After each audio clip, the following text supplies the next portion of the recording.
很多人说现在出国旅游比国内还划算，尤其是碰上国外的旅游淡季，更是超值到不行。于是我们推出了全新计划——淡季出国旅游系列第1集正式登场啦！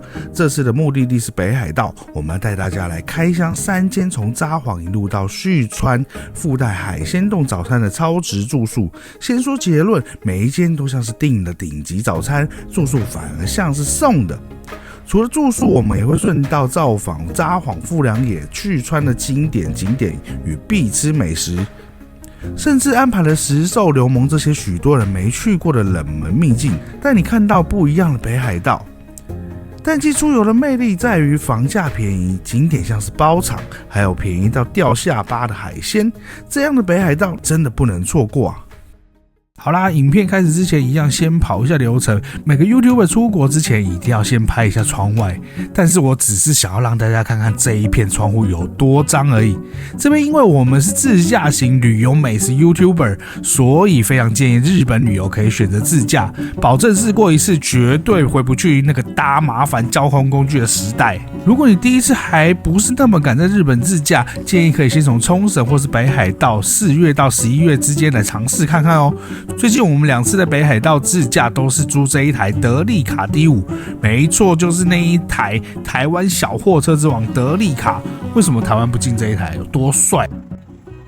这个是我们租的德利卡 D5， 我们每次都租这一台，因为柴油比较有力，然后4轮驱动，那它可以放3个登机箱，我觉得4个登机箱应该也可以了。那如果你是大行李箱的话，29寸我觉得2个就差不多咯。这里是阿帕 Hotel， 因为我们第一天到这里的时候已经晚上了，所以我们都是直接入住饭店。那其实呢，这次的饭店呢，我们有选择很多有厉害海鲜冻早餐的饭店，所以大家如果对这个项目有兴趣的话呢，可以继续看下去咯。这一间叫做阿帕度假饭店，所以它里面是有游泳池，然后有泡温泉的，所以我就是挑这个，因为第一天来蛮累，就想泡个温泉。我们去看房间了，房价真的是蛮惊人的。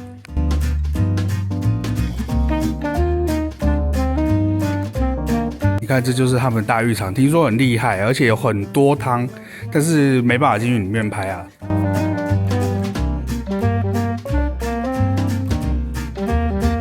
我今天订的是3人房，虽然我们订的是禁烟房，可是我走进来还是有一点点那种烟味，然后被芳香剂盖掉的感觉，像好乐迪一样有点小可惜。那今天呢，就进来里面都有3张单人床。可是呢，这个单人床的话呢，它是可以并床的，所以我们等一下睡觉空间应该是蛮够的。我觉得阿帕他们有个优点，就是他们都会有附 USB 的插座，然后插座都很充足。当然，连这个双人床中间也都有这样子。玄关的空间有一个小小的衣柜，是开放式的。厕所的空间非常的小，我们站在这个空间2个人站进来呢，快要抱在一起了。但是呢，好在它是干湿分离的，所以我觉得优缺点各半吧。对，不过还蛮厉害的，这么小的空间可以做成干湿分离。然后我觉得它的洗澡的地方还算大啦，我觉得还不错。然后你看这边就是一整体的是罐头式的洗手台，然后备品非常的齐全，算是还蛮不错。如果不喜欢准备备品的人的话，应该会觉得很棒。你要去哪？你要去哪？泡温泉喽，有没有开心？它的设施非常的多，拍给大家看一下。然后每天都会换一下男汤女汤。从这边就可以看出来，他们泡汤的还蛮棒的。这边还有2台按摩椅，然后你看休息室很舒服。不要走错哦。好了，只能拍到这边了。哇，泡完温泉是不是要来喝个牛奶才是惯例呢？对。啊，你自己投，130我觉得还行。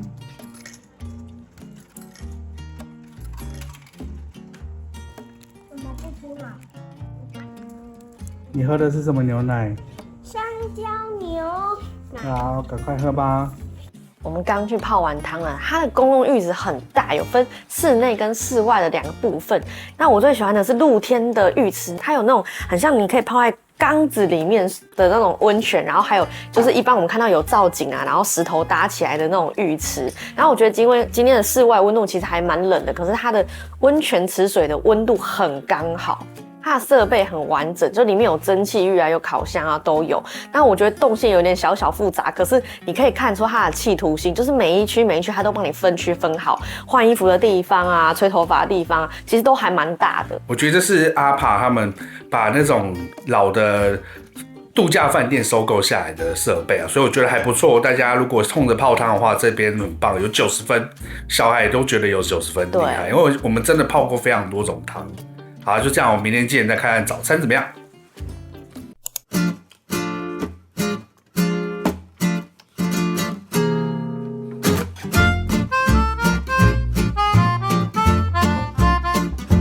早安，我们来吃早餐了。我觉得它是会让人愿意早起的早餐。那我刚刚逛了一圈，我的盘子呢不太满，可是我这一碗是满满的，重点都在这里。那等一下呢，我还想要去拿天妇罗跟汤咖喱。我有一点小的失望，因为我原本以为会有干贝还有甜虾，但我觉得我的要求过分，因为如果你知道我们的房价的话，我会觉得哇，这早餐超级丰富。要求过分了。我觉得有一点还蛮不错，就是他们名物汤咖喱，然后可以自己放蔬菜进去，然后自己做自己的汤咖喱，还不错。这卖相好好。对啊。我觉得这生鱼片的重点应该是在于它的章鱼，还有明太子。那我看到比较少见的有鳗鱼。我们吃完再跟大家说心得。对，那其他的东西我觉得都还不错，但是别的饭店都会有啊，这些是比较特别的。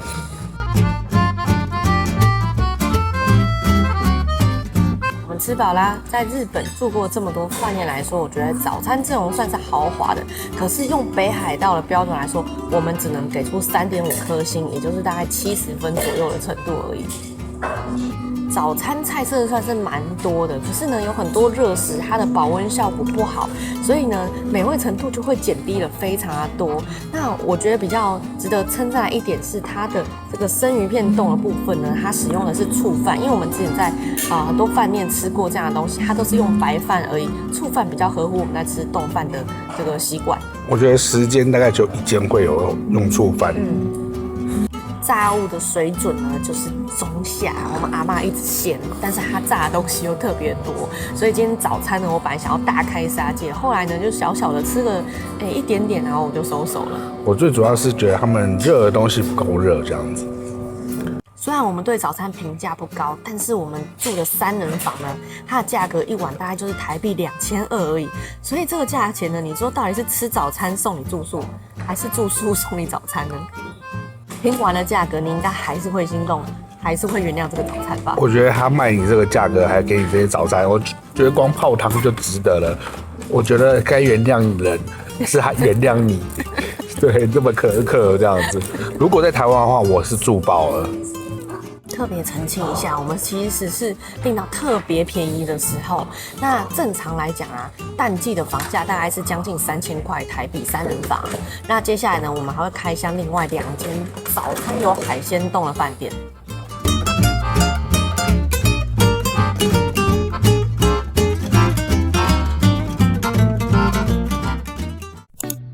接下来我们要前往富良野，现在正值冬末初春，对于喜欢开阔视野的我来说，又想要看到一些残留的雪景，而不想离开札幌太远的话，富良野绝对是最佳的选择。这次的行程就像是在补考一些之前没去过的地方，或者是重温那些让人难以忘怀的景点。北海道就是一个这样的地方，让人可以一来再来，尤其是在冬天与春天交界的淡季。这时候看到喜欢的景色，车子随时都能停下来，因为路上几乎没有车，让旅程变得更加轻松自在。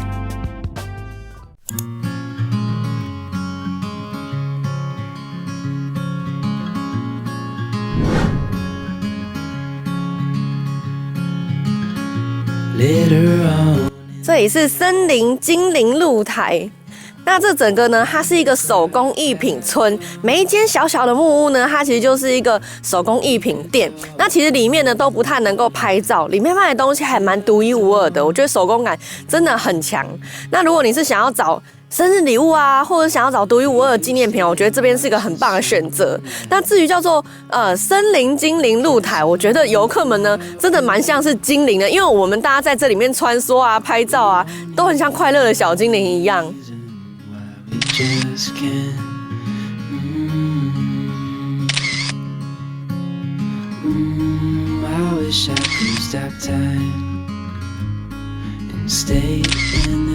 来富良野这么多次都没有安排这个地方，那现在呢季节刚好是比较对一点点，因为这地方呢就是一定要有雪才能够凸显它的氛围，有点像圣诞节的那种感觉，尤其是这个针叶树林啊、小木屋搭配起来。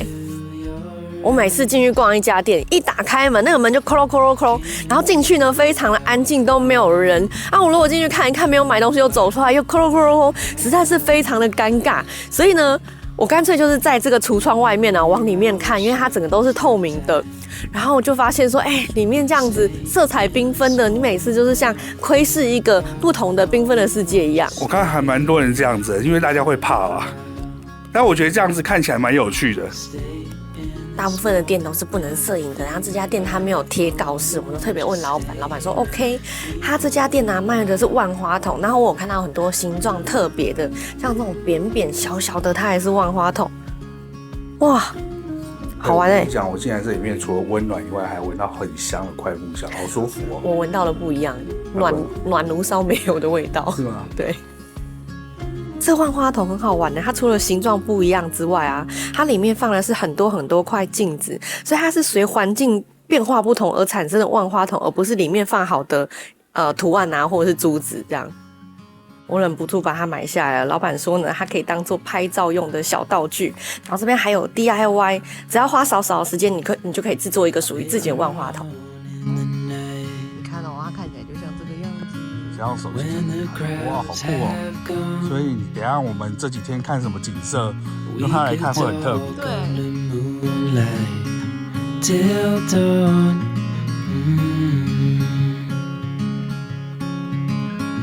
We could stay to watch the sunrise, cancel all our plans.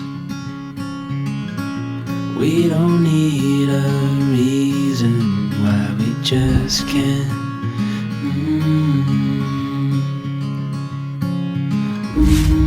I wish I could stop time and stay in this moment, never think about going. Won't you stay with me for a little while? Got myself free falling deep into your eyes. It came to me.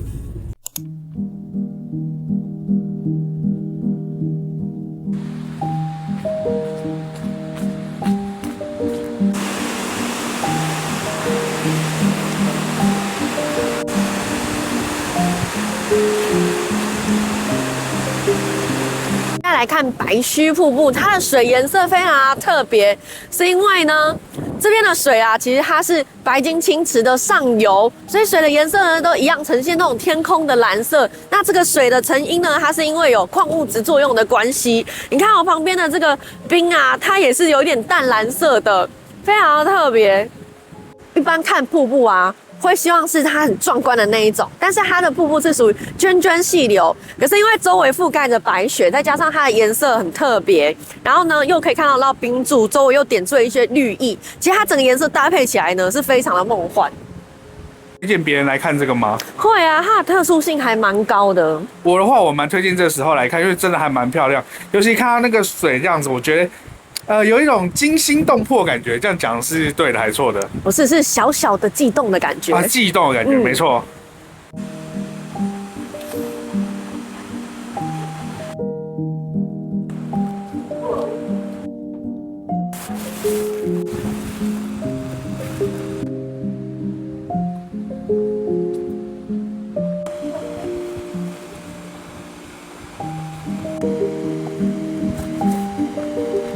路上还是有点结冰，大家要小心啊！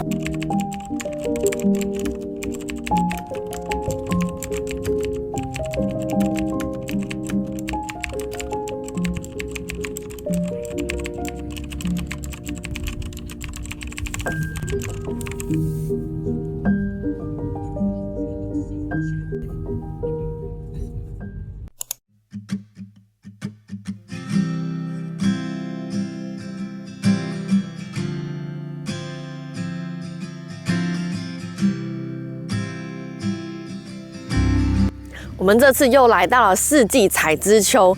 原本在这个季节呢，是想要带小朋友来玩滑雪，可是其实现在呢，雪也都融了，所以整个园区呢，它是没有在营业的状态。不过呢，它的贩卖品部啊，还有小吃部还是有在营业的。我们上次在这里呢，吃到了很好吃的可乐饼，还有玉米跟馒头，所以决定啊，在这边吃一点小点心。那我要特别讲一下它的可乐饼有多好吃。我选择的是男爵的另外一种，它有中文的解释说。那个马铃薯呢是有甜味的，它吃起来呢真的是有点 QQ 的甜味，很浓厚，非常的香甜好吃。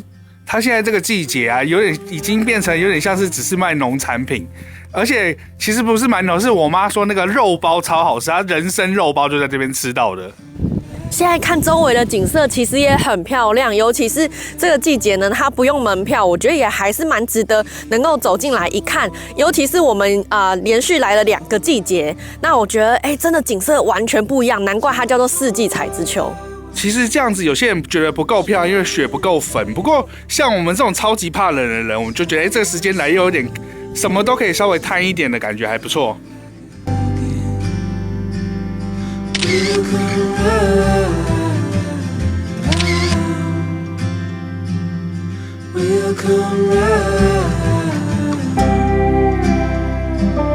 北海道的蔬菜啊、马铃薯啊，全部都好到爆炸，甜分超高啊！我刚说那个很好吃的马铃薯就是这个品种。我怀疑他们的那个玉米是有加糖的，都好甜哦。结果这一煮就是那个味道，好甜，好好吃。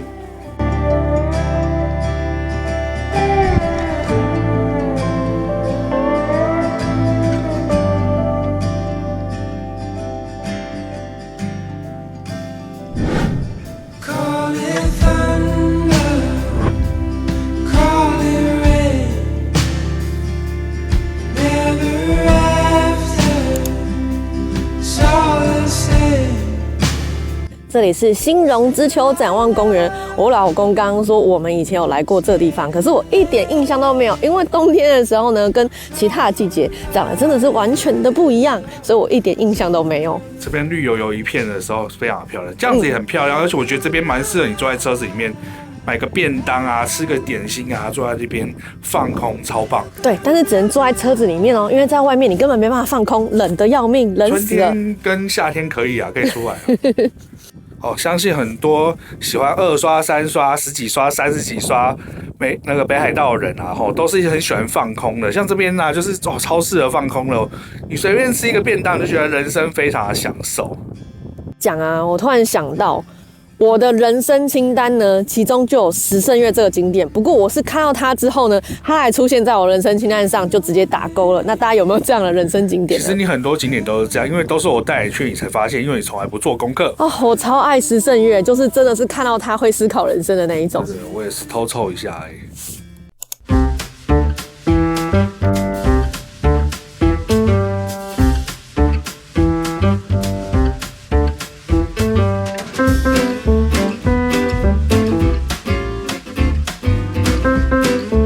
今天晚上入住旭川的 Hotel Wings， 它的 location 非常厉害，就在 JR 旭川站跟永旺商场的对面。然后那个永旺商场呢是百货公司的规模，那这边呢是在平和通买物公园这个区域啊，它是那种逛街啊、吃东西的地方啊，非常厉害哦。整条都是徒步区，很长很长。而且我跟你讲，价格非常便宜，而且早上还有海鲜冻。我们最后再跟大家讲非常过分的价钱。我们现在在1楼选择备品，非常的多，然后很像在买东西的样子，而且有一些东西我觉得蛮精致，像这个是泡澡粉，这个就是没有每一家都有提供的。这边就是没有泡澡，所以你就可以没有温泉，所以你可以在房间泡汤。这是耳塞，超实用的，可以偷偷多带几个回家啊！没有了，不要这样啊！因为我们带2个小朋友入住，所以一 check in 的时候呢，他就送我们2个小朋友的礼包。这个房卡很漂亮哎，木头的，第一次碰到这么特别的。我们今天住在11楼，一走出电梯就看到被群山包围的旭川站，这个 view 太棒了吧！这里有茶水间，有微波炉可以用哎。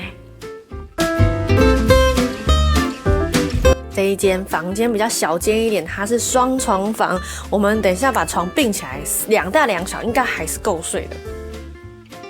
床头呢有插座，然后侧边也有插座，没有 USB 插孔，可是插座的数量够，而且位置正确，整个房间呢干干净净，没有太多的杂物。2张单人床的尺寸呢，应该宽度是120公分。它是可以并床，中间没有东西挡，因为其实我们每次在找这种房间的时候都会看中间的那个可不可以移，它就直接没有了，就还蛮不错的。这边是40寸的电视啊，我觉得还蛮大的，蛮有诚意的。小冰箱我觉得是基本要的，里面没有东西。玄关的空间很小，大家出门穿鞋要轮流。那一样是开放式的衣柜，这样比较不占空间。预测大小在日本算是适中的，不算太小，但是它的干湿分离是那种微干湿分离，只有浴帘，这是我不太喜欢的一点啊。OK， 房间我们简单带过就好，剩下重头戏呢就是明天的早餐，明天再跟大家说。好，我们去逛街啊，吃饭吧。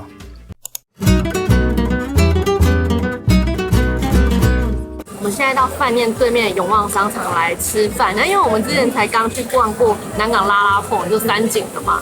那其实呢，来逛这边永旺就觉得，这个生活感更强烈一些，蛮希望永旺在台湾也可以开一家。这家算是规模比较大、比较厉害的永旺，有很多品牌专柜啊，然后有无印良品啊之类的，就是吃的东西也很多。生活类的东西还蛮多的。我们今天呢就在美食街随便挑了2家吃饭，甚至有一间的评价还蛮烂的，不过我们就是看到什么想吃就随便吃一下吧。对，有时候不一定，搞不好我们就觉得还蛮好吃的。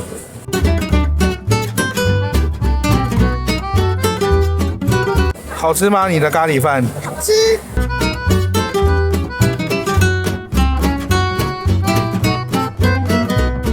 吃看2.7分的拉面到底能不能吃呢？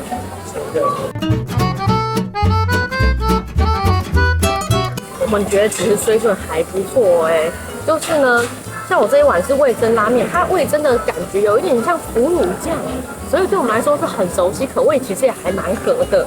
然后面呢，对我来说稍微有一点软，可是我觉得对大部分来说应该是刚刚好的硬度。我跟你讲，它可能口味没有那么重，因为大部分日本人吃的口味很重。像我昨天有吃那个泡面啊，那个很咸，但是日本的拉面的口味就是很咸。然后它这个就是台湾人会喜欢的，我觉得可能是因为这里是一个观光客聚集地，它不敢做的太咸，有调整过口味。对日本人不够咸，所以评价稍低。我们猜测，那如果是以我们那里的评分标准的话，我觉得它的评分应该会落在3.9到4.1分之间，就还不错。我觉得大家可以试试看。可是如果你吃惯那种日式口味的话，那你就可能要叫它咸一点，或者是不要吃这样。这里面的猪夹叉烧超好吃，那个油脂没有腥味，然后放进嘴里面像奶油一样的融化。而且它这一碗很大碗，然后大概台币200出而已，真的是还蛮便宜的。如果放在台湾来说的话，吃饱了，我们来逛一下超市。我们呢每次来日本逛超市呢，都会锁定看几个东西，像是草莓啊，还有绿葡萄，这些都是小孩爱吃的水果，台湾买还蛮贵的。然后今天呢，我们在这边看草莓，平常呢大概在日本的超市会看到比这边还有更便宜的，今天也算有点贵，所以我们就没有买，买了绿葡萄480、490，我觉得算是中等价格了。对，然后绿葡萄这样子哦，就是含税大概315日币，几十块钱而已，这样一串。我每次都会买一大堆咖啡，这一大罐哦才118日币，有时候还会有99、89的，所以我就想说5天份，非常划算。还有一个我们会买的指标就是生鱼片，它这个有时候半价的时候真的是超便宜，然后我们今天碰到的是80，不过也是很够便宜的。但我觉得你去不同地方，重点也会不同。像来北海道，水果就会比较贵一些，但生鱼片就相对超级优秀。那去到九州的话就相反。对，九州就是和牛非常厉害，又便宜。像我们看到这一盒啊，如果在台湾卖的话，应该是要400-500块台币，300-400块台币啊。你看它这边算起来台币大概150哦，将近200块。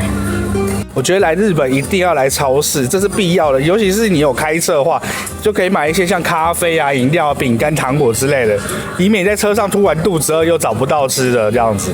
然后大家来这超市的话，大家都买些什么？提供一下大家讨论一下。这个打7折的握寿司很可以买哦。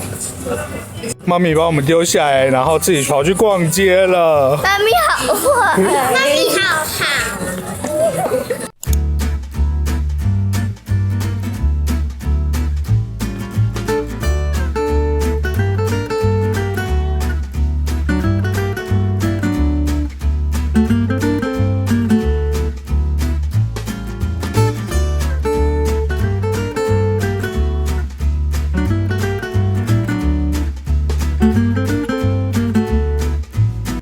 是我的特制海鲜冻，我们来吃早餐啦！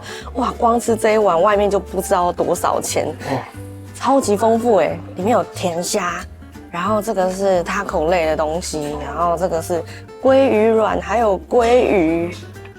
刚刚我阿妈说，哇，这早餐真好吃。她说煮的也好吃，这样。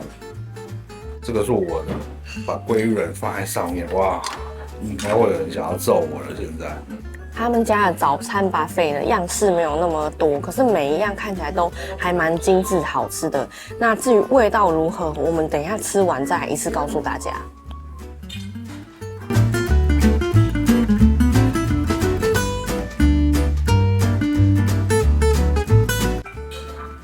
现在我的仇恨值是不是越来越高了呢？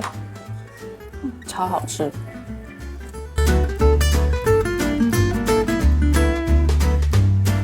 我们已经吃的差不多了，但是还是会想要继续一直吃下去。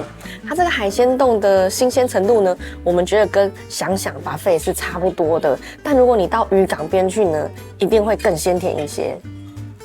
其他的菜色呢，我们也觉得非常的优秀，像它的鱼种类非常的多，而且食材的热度也是保持得很不错，然后很新鲜。我觉得它烧鱼有煮到柔软，这一点对我来说蛮重要的。对，然后我觉得它的天妇罗也很好吃，有炸，应该是软丝。我们刚刚也有吃到在地特色旭川拉面，觉得也是很好吃。汤咖喱也还不错。这边的用餐环境很不错，蛮挑高的，然后采光也很好，尤其是如果你坐在窗边，还可以看到远处的雪山。我觉得这间推，我们跟大家讲多少钱订到了。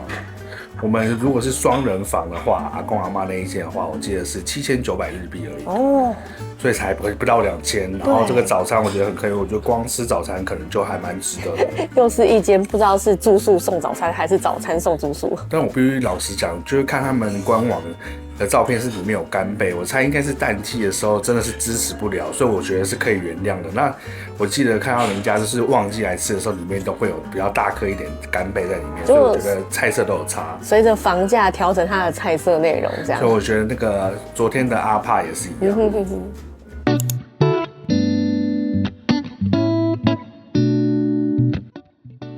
这里是黄金甲，不是鸡蛋半岛的那个黄金甲，也不是周杰伦的那个黄金甲。那今天呢，我们会沿着这条自驾道路啊，叫做欧罗龙，好，一直到石兽那边去。那欧罗龙这一条路呢，其实有点像我们北海岸的景观，一边是山壁，一边是海岸。我们会沿着这一条公路啊，一直到石兽去。那其实这条公路啊，最有名就是从石兽一直到道北最北边，日本最北边，应该说北海道的最北边志内这样子。然后我觉得我们没办法跑那么远，所以我就是走一段看看这样子。听说很漂亮啊，但是今天有点下雨。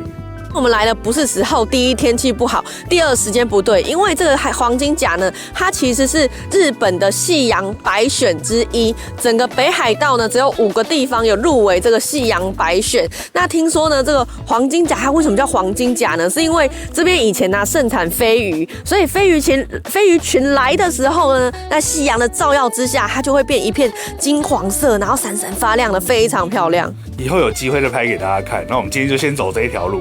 以前飞鱼很兴盛的时候，现在还有没有我就不知道了。这边主要还有几个目的，第一个就是不用高速公路费，然后可以兜风。再来就是这一条海线上有非常多不错的海鲜的那种渔港啊，然后鱼市啊、超市很多，所以我们一路上走走停停，然后吃吃喝喝给大家看，这样又要海鲜冻了。我们已经有点海鲜冻跟雪，我也有点无感了。不一定，搞不好你吃到哇好甜哦，然后早餐的那个都吃不下去。不是，没关系，我们就是走精致路线，不求多。好，我们 go 走。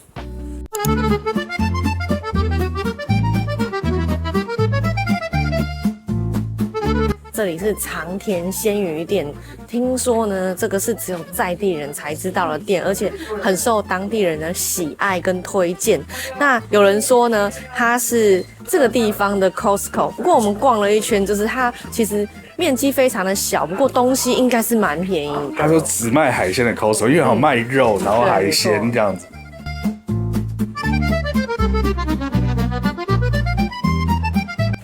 这个活的扇贝啊，它5枚左右，只要日币600元，超级便宜。比我们那时候在往走的还便宜耶。除了带壳的，它也有挖好的，然后一样是沙西米用的，650元，1、2、3、4、5，一样是5颗。我觉得很适合说你在附近有住民宿的人，拿回去料理真的超棒的，我超喜欢这样。我们来到欧罗龙这条道路上，其实他们的名产呢就是甜虾，所以来到这边呢必定要吃甜虾的。你看它的价格也非常的可以，500公克哦，然后1006日币，大概台币300多块钱。对，而且有250的，250克的。这么大的一只螃蟹呢，它是1006日币哦，是一盆1006日币哦，不是一只哦。然后呢，这个螃蟹的品种呢，我不是那么确定，不过感觉上应该是红楚蟹。它其实不是像帝王蟹那么贵的品种，不过听说也是蛮好吃的。这个价钱呢、不管好不好吃，我觉得拿回去煮汤也都很划算。对，目前它这不是活体，所以我觉得煮汤也是很划算。至少我们在台湾看到这个一定会疯掉的价格。毛蟹的价钱呢，则是每一只都不同，可能因为重量不同的关系吧。可是看起来也是真的蛮可以下手，因为台湾的螃蟹真的好贵啊。我们今天是住饭店，很可惜没有料理的工具。真的。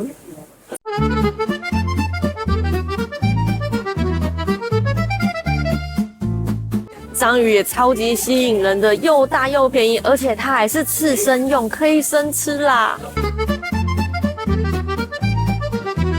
你看这个生鱼片的品质比超市漂亮上许多，可是价钱我觉得跟超市就是相去不远。你看那个一整盒的海胆，2800日币。我等一下问他可不可以现在吃，可以的话我们买一盒。这个是我们一般在吃的生食级干贝，其实北海道的活干贝呢就已经便宜到不行了，所以这种冷冻过的呢，当然就是次级品，更没有什么人要吃。所以啊，1700日币500公克，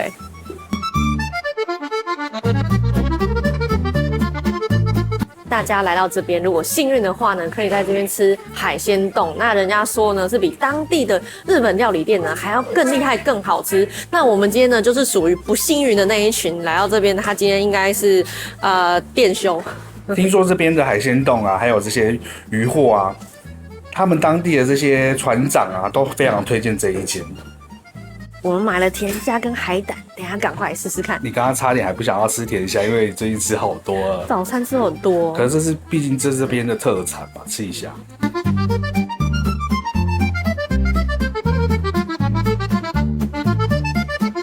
哇，这海胆并没有很好开，刚刚里面全部都是水，现在把水稍微倒掉了，然后呢，等一下我们可以加酱油跟wasabi进去。先吃来试试看，好，什么都不加来试试看。我刚刚已经有尝到那个鲜味了，好吃的哦。好吃的，没有因为它是摆在盒子里面就变不好吃吗？对。我刚刚连续试了2块不同颜色的海胆，我相信它应该是不同品种的，因为吃起来味道真的是不太一样。这个比较偏土黄色的这个啊，我觉得它的甜味比较够。然后刚刚吃的一块橘色的，我觉得腥味稍微有比较强一点点。这个是根室产的，就是在道东那边的。哇，弄一点酱油，其实我觉得它原本就已经有鲜咸味了。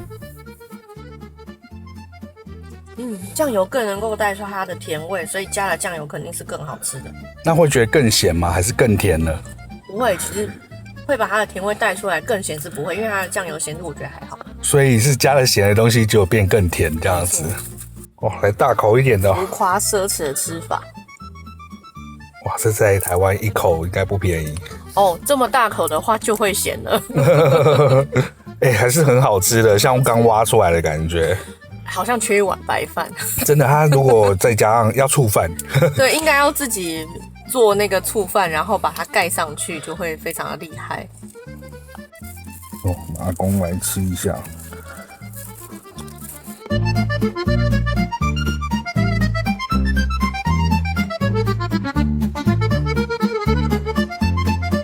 好，来剥虾子喽！哇，生食级，他说可以沙西米，所以我们就来吃吃看。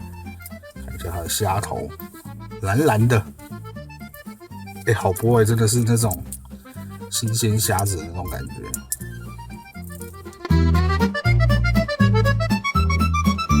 哇，看一下，晶莹剔透了。好，我吃喽。哇，超甜，跟早餐的是完全2个等级的东西，很新鲜的那种，会有点粘性，而且那个甜味不一样。我们早餐吃的那个甜度大概3、4分而已，这个就有9分、10分了。其实我觉得甜虾不需要加酱油，加了酱油之后呢，就全部都是酱油的味道，把甜虾原本的甜味盖掉了。早餐呢可能就要加一点点。建议大家有安排这个行程的那一天，还是要住民宿会比较方便。像我们今天啊，就是太克难了，因为不能在店里吃，然后只能在车上吃，就有点蛮麻烦的。而且也不可以在路边吃，更何况外面又下雨。推荐给大家，但是大家要注意这一些点哦。计划永远赶不上变化。原本看天气预报说雨会下1个小时，没想到一开始下就没有停过。我们沿途走走停停，最后也决定取消这条路线的拍摄计划。一方面怕设备淋湿，另一方面也想轻松享受旅程，希望大家能够见谅。欧柔荣的道路风景真的太美了，仿佛是会下雪的台东到花莲海岸线。我们今天走的这一段是流盟到石兽。如果哪天夏天有机会，我一定要来补考石兽到志内的风光，以及整个中古丘陵的美景，完整的呈现给大家看。在这边跟大家分享一个有趣的小故事。途中经过一个叫做真毛的地方，听说因为这个特别的地名，当地居民开始研究生法配方，希望能够借此打造地方特色，促进就业。我们不得不佩服日本人的创意。其实不管是台湾还是日本，在这个时代大家都努力的生活着，努力的寻找快乐，不是吗？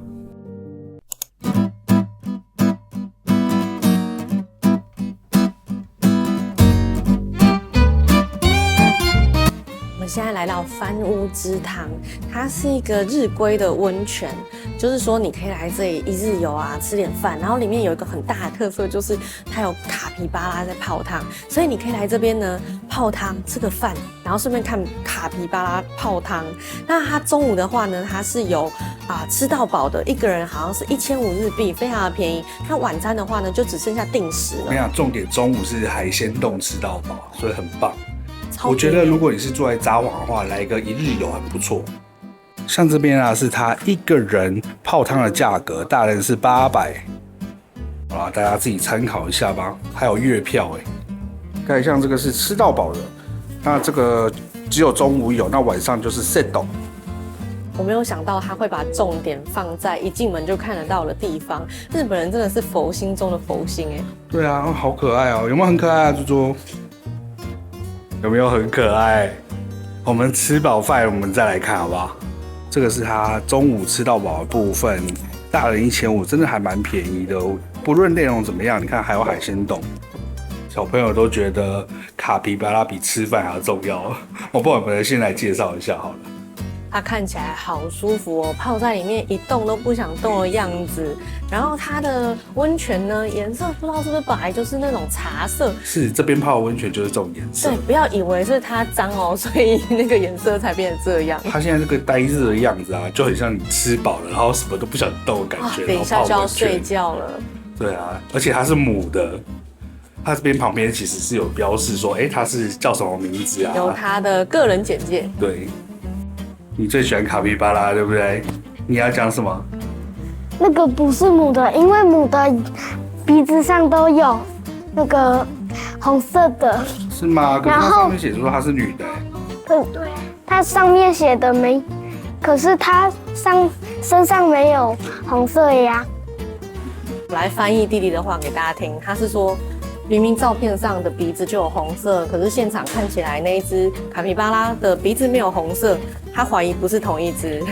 他把鼻子泡进去嘴巴了，人家泡水里面了。人家泡完温泉皮肤就变好了，他鼻子好了啦。好了，我们去吃饭吧。走。好值得哦。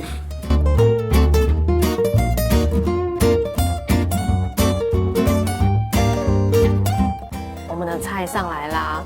我觉得这个用餐环境真的非常的棒，四面都是落地窗，可以看到外面的雪景，而且呢特别的安静，因为小孩不见了，他们全部都去看卡皮巴拉了。我觉得很值得，因为他这边用餐不贵，然后又有附加价值。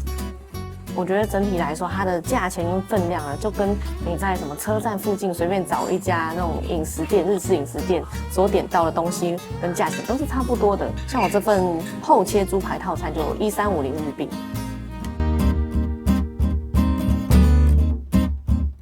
像这个味噌拉面啊，才850日币，这么大一碗，真的是还蛮划算的。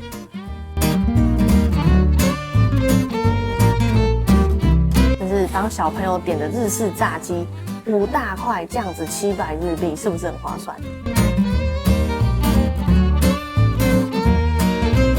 阿嬷点的炸鸡冻饭啊，一样的炸鸡1000日币。那我们阿公今天点的是咖喱饭，好像800还是850日币而已，而且晚上加饭不用加钱。我觉得阿嬷那个非常的划算，它那个碗好大一个，而且里面炸鸡也非常的多。重点是它不是单点，它是 set。对，像你这个 set 我也觉得很划算，因为东西很丰富。好，我们来吃吃看，然后吃了觉得不错再跟大家讲。炸猪排的外皮非常的酥脆，然后里面的质地也蛮不错的，只是我觉得好像稍微小块了一点，但是好吃的我就 OK。它其实蛮厚的，而且它的油脂有在下面那一层，它有分开来，感觉做的蛮用心的，好吃对不对？他们的炸物都不错，对不对？很 juicy， 而且外皮一样是非常酥脆的，然后粉又不会裹得太厚。而且我觉得它里面的肉啊，品质都好，不管是炸猪排还是炸鸡块，它都是很扎实的肉，都是多汁的那一种，而且不会太硬，我觉得算软嫩的。软嫩。对，我们吃的差不多了。这边很适合大家来做个1日游的行程，那我们会很推荐中午来，因为呢中午的话，你可以在这边吃海鲜冻的吃到饱，然后呢泡个温泉啊，看卡比巴拉。像我们小孩来这边完全就是想要看卡比巴拉，他们刚一直都在外面，然后连饭都不想吃了这样子。这边还有一个很有名，就是石寿的海鲜很便宜。那它这里的对面啊，有一间专门在海鲜，比如说干贝啊。然后生蚝之类的啊，然后一些海鲜很便宜。然后我看过那个北海道女婿有介绍过，我觉得不错，也可以搭配一起来1日游这样子，我觉得很棒。好，我们回去吧。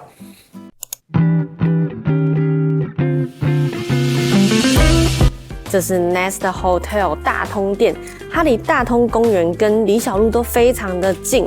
那这间呢是我们第3间那种有海鲜冻早餐的饭店，一样价格是非常的优惠。那我们同样的在早餐之后呢，跟大家说我们订房的价格。好，我们去开一下我们房间。备品一样在大厅可以拿到，然后它也有泡澡的温泉粉。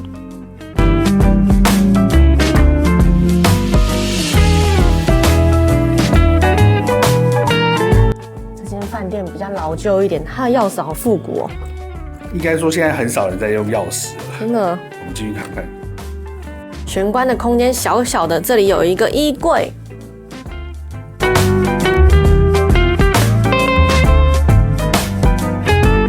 前2天住的饭店比较新，他们都是开放式衣柜。那这边有一个小冰箱，等于说茶水柜呢都在这个地方了。这是一间浴厕，它的空间真的是还蛮狭小的。浴缸跟马桶跟洗手台基本上是连在一起的，然后呢，它的干湿分离空间也是那种微微的，只有浴帘可以隔开的那一种。我们今天订的是3人房，整个空间不大，刚刚好能塞得下3张床。然后呢，它没有化妆桌，只有给你一张就是小圆桌，那一样你就是可以在这边方便吃东西。空间不大，但是能给你的就给你了，这样。剩下的走道空间呢，刚好足够你把行李展开，然后就没有走路的地方了。好，那我们今天就先到这边，我们明天呢吃完早餐之后继续。好，我们其实是之前连通房，所以这旁边是可以连通到隔壁阿嬷他们房间。好，明天见。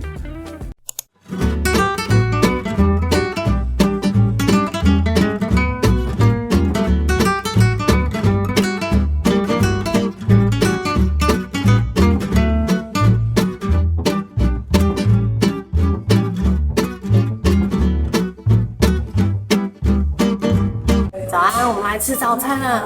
餐厅呢其实有点小，东西很拥挤，不过它的东西都放成一叠一叠的，看起来就很精致。那我觉得其实重点都有到位，就是海鲜冻看起来很丰富，鱼卵类的特别多，然后其他的像天妇罗啊、炸物等等啊，看起来也都很不错。然后我发现这边呢，他们都把餐厅放在顶楼，那我就待会呢吃完再告诉大家味道如何。它这间早餐的种类比较少一点，比起前面2间啊，我们来试试看吧。它相较前面2间不一样的是，它有这个鲔鱼泥。我吃饱啦。整体而言呢，我觉得味道都还不错，但是呢，因为装成一叠一叠的，所以它保温效果是有点差。不过即使冷了，我还是觉得很好吃。然后连吃了3天的海鲜冻，所以有点小腻了。对，大家可以休息1天，我们要休息1天，不要吃早餐了。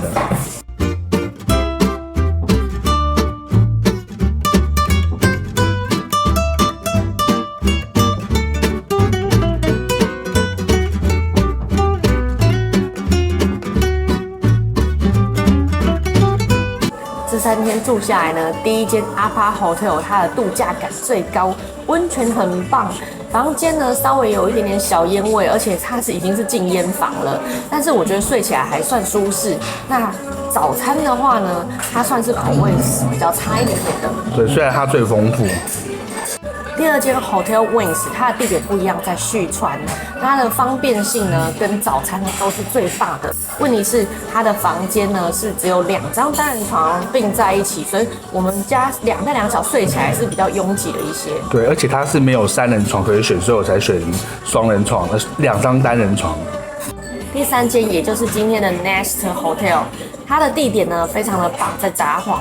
然后呢，它的早餐我觉得算是丰富度没有那么高，可是也算是精致好吃的。第3间 Nest Hotel， 它的地点非常的方便，在札幌的大通公园跟李小璐附近而已。然后它的房间呢，我觉得算是睡起来最舒适的，虽然说房间其实蛮小的，但是睡起来 OK。那早餐呢，丰富度算是稍微差了一点点，可是我觉得也算是精致好吃的。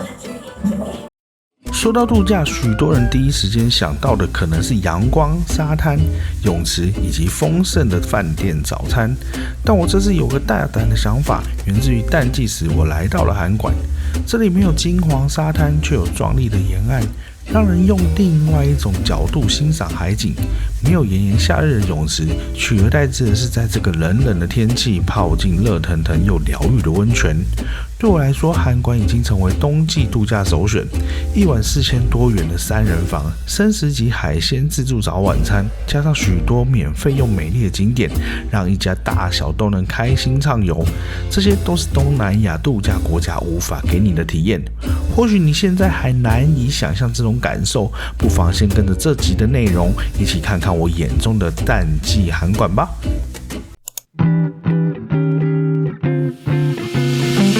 我们现在来到函馆公园，这整个公园里面呢设施非常的丰富，里面有小小的动物园、儿童乐园，然后有一般公园的游乐设施。那儿童乐园的部分呢，好像需要一点小小的门票，大概是300多还是300日币吧。那整个公园呢，非常的昭和感，很像以前我们旧的台北市立儿童乐园那种感觉。那其实函馆这整个城市呢，我们昨天晚上来的时候就觉得，非常的复古的风情，因为呢路上还有电车在行驶，然后招牌啊，那个整个配色都是很昭和感。其实你在路上看到的招牌，很多都会写什么昭和什么，其实就是这样子。然后我觉得这个公园蛮厉害，就是它其实也可以赏樱，但现在才花苞还没开而已，才正要开。好，我们先进去看看吧。日本的这种公共设施真的很佛心，像我们现在一进来就可以看到蛮多的动物，浣熊啊、迷你马、兔子，这些部分都还不用收费，就像你逛公园走进来就好了。这上面介绍世界各国的鸡叫法，讲好奇怪哦。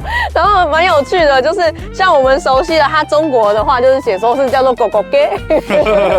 中国是狗狗给吗？是这样讲吗？那这里日文拼音写口 K， 那是不是翻过来就是我们在讲的狗狗给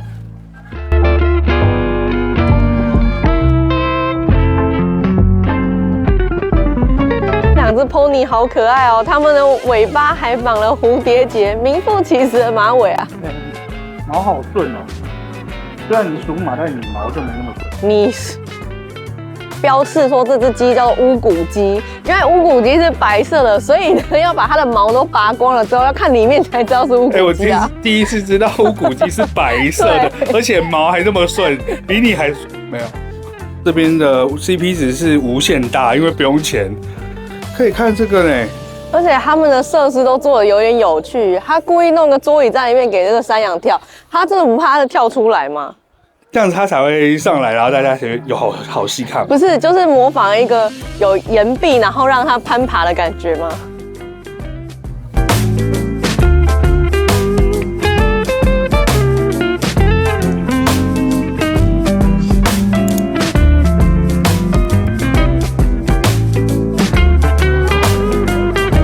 我们来到这里啊，突然有一种好像回到之前的圆山儿童乐园的感觉。那不过这边的儿童乐园呢，年代感更久远一些，然后整个复古的感觉很浓厚。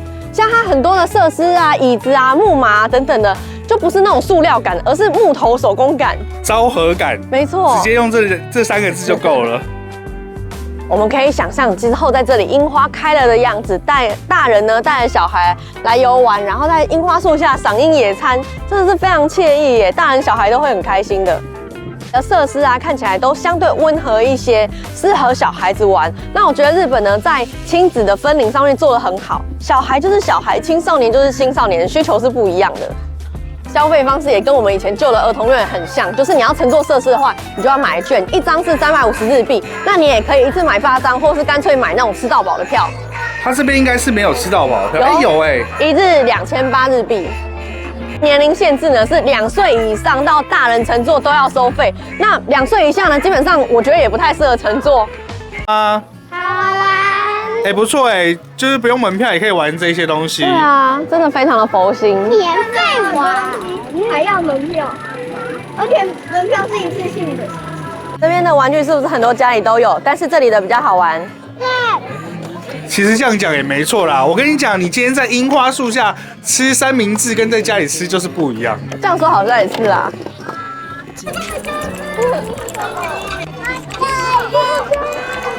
要另外一只手吗？不是啊，另外一边还有个洞。那你摸得出来是什么吗？应该摸得出来。姐姐有摸出来哦。对。是什么呢？什么？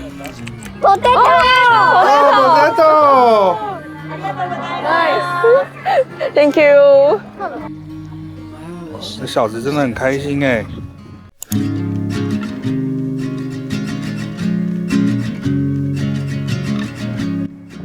我们现在在函馆山的东南侧一个叫做历代甲的地方，它是深入青津海峡的一个夹角。那其实在这边呢，如果天气极好的时候，可以看到对岸的青森县。那显然今天就是还不够好的意思。今天天气很好，但是它远处有一点点雾的。对，所以看不到。那但是另外一面的话呢，可以一览整个这个海湾的风景，是非常的漂亮的。地形啊，稍微有点那种柱状节理的感觉。其实呢，整个味道跟我们北海岸是还蛮像的。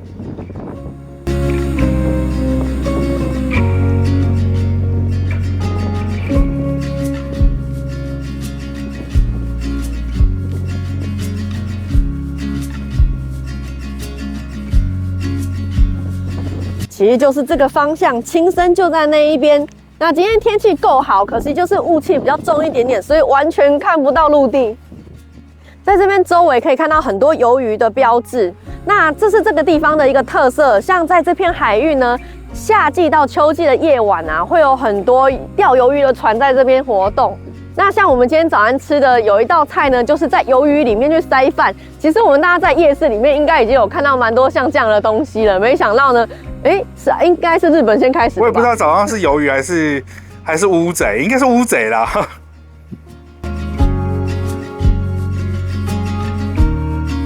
我刚下车看到这片风景的时候啊，我就在想一件事情，到底是先开始思考人生，然后才开始看风景的，还是呢，你看到这片风景才开始想要思考人生的呢？方呢，它其实还有战略上的意义，因为以前的人呢会在这边观察，有没有敌舰入侵，因为这片海域啊，你海上有任何的活动的话，在上面看是一览无遗的。然后呢，也因为它漂亮的风景啊，留下了很多艺术作品，像这边有很多有名的诗歌，甚至我刚刚查，还有一首歌的歌名就叫做《历代甲》。因为歌听起来很像那种，就是台湾比较以前的台语歌这样子，小调的，会不会收版权？不会，唱得不好。Genki desu ka？ 又要 O A Genki desu ka？ 对，没错，太多了啦，好用。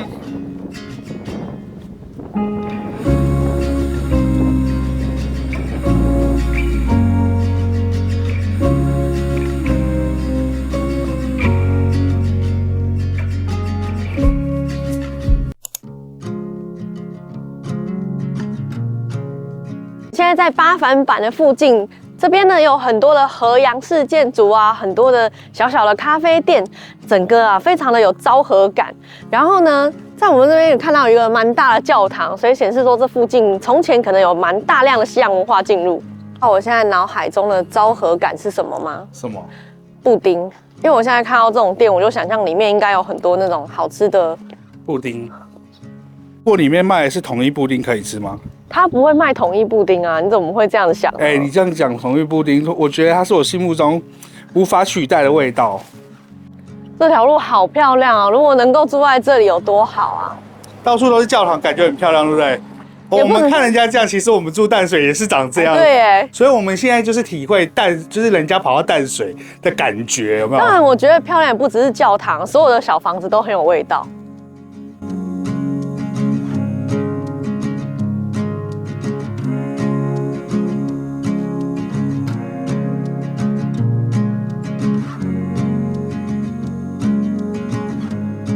这里真的很像淡水的感觉。对啊，又是洋式，又是教堂，然后又有日式这样子。那你干嘛不待在淡水，不要出来就好？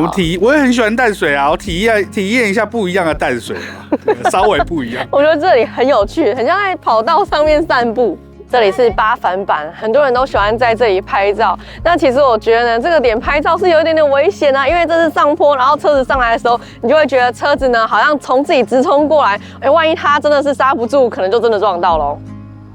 这条道路非常的笔直，直直的通向港口，所以从这条街的镜头呢，你就可以拍到海景，跟旁边两旁的街道非常的漂亮。这基本上是函馆大家必来的地方啊。我们本来要去看百万夜景，但是我们想要开车上去没办法，对，那也不想坐缆车，你应该也不想坐吧？对，我没有对缆车有很大的兴致。我是觉得体验过一次就可以了啦，我有体验过。这条街道呢，有一点点吉普力的画风，所以我们每走一段路就停下来拍照。小小一段路走了好久好久。那这条八幡坂呢，其实是因为它附近八幡宫的关系，那坂呢是坡道的意思，所以只要我们看到有坡道的地方，它就叫做什么什么坂这样子。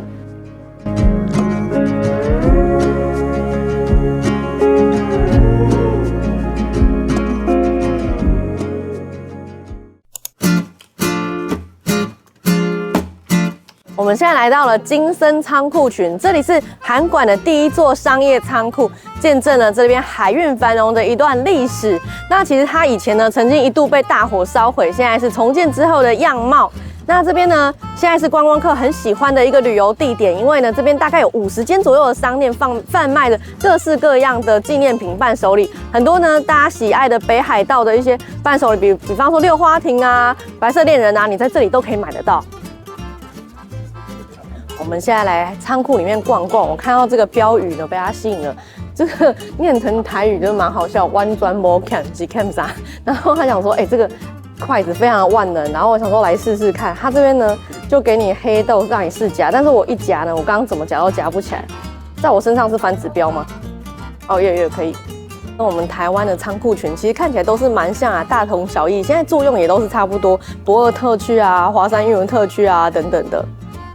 哇，这里有各式各样亮晶晶的东西，不会像是那种粗制滥造的纪念品。其实我觉得还蛮有逛的价值的。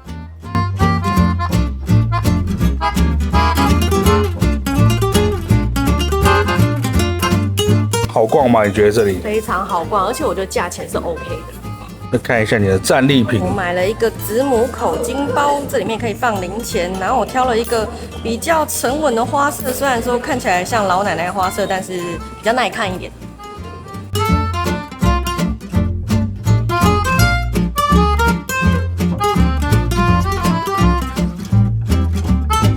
吃的是小丑汉堡的分店，那它的本店呢在那个方向。那我后方的这个小丑汉堡呢，它打着一个可以看海景的这种名义，然后呢在这里制造了一个很有轮船感觉的。我觉得这个小丑汉堡真的很有 feel。我以前来的时候还没有这个，只有旧的，而且那时候小丑汉堡好像还没什么分店，几间而已，不像现在那么多。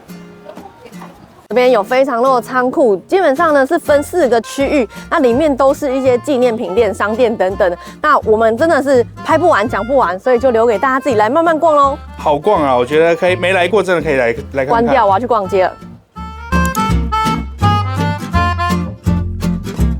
有一间乐高商店，它不只有在贩卖乐高的商品，还可以让小朋友在里面免费的玩，你只要在这里登记就可以了。所以呢，基本上我们可以轮流在这边呢顾小孩，那另外的人就可以去逛街了。你的意思是爸爸顾，然后差不多就是这样。阿公阿妈顾，没有啦，这样子。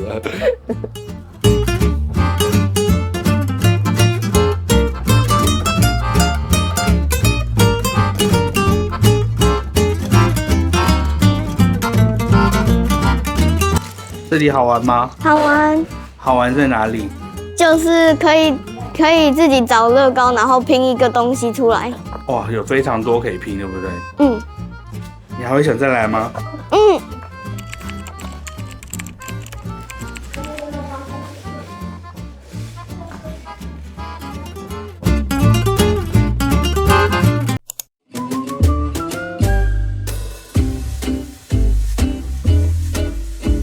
5人锅城鸡，跟你讲，这里是北海道唯一的国定特别史迹。对，没错，它这边呢是一个西洋式的城塞。那其实这个地点呢，很多观光客都会来，所以是非常知名的。那我没有想到说，原来它是一个防御设施。那最有名的就是我们可以从这个塔上面呢向下眺望啊。冬季的时候，如果下雪布满雪的时候，会看到一个白色的星星的轮廓。然后在樱花开满的时候呢，会得到一个粉红色星星的轮廓，很漂亮。其实那个上面塔我去过2次，然后我因为第一次是很小的时候，后来长大去的时候，我就觉得，这跟北投焚化炉有什么差？对，那因为我是没有到很正常的季节来，就是说应该很漂亮的季节来。但我应该不会想再上去啊！你看一看，你会想再上去吗？因为我觉得不是时候，你一定要在它是白色或粉红色的时候来，会特别漂亮。这个墙角了没有？这就是5人锅的其中1人，周围全部都是樱花树。他们现在其实已经是含苞的状态了，那再过个大概2个礼拜吧，应该就会开花了。想象一下，满满的樱花树，所以等到它们满开的时候呢，一定是超漂亮的景象。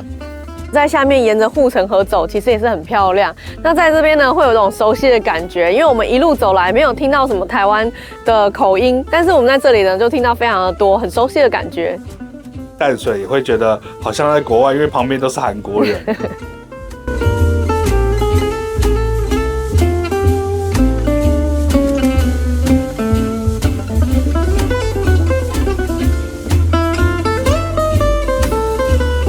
以往都是从上面看下来，这次换我从下面看上去，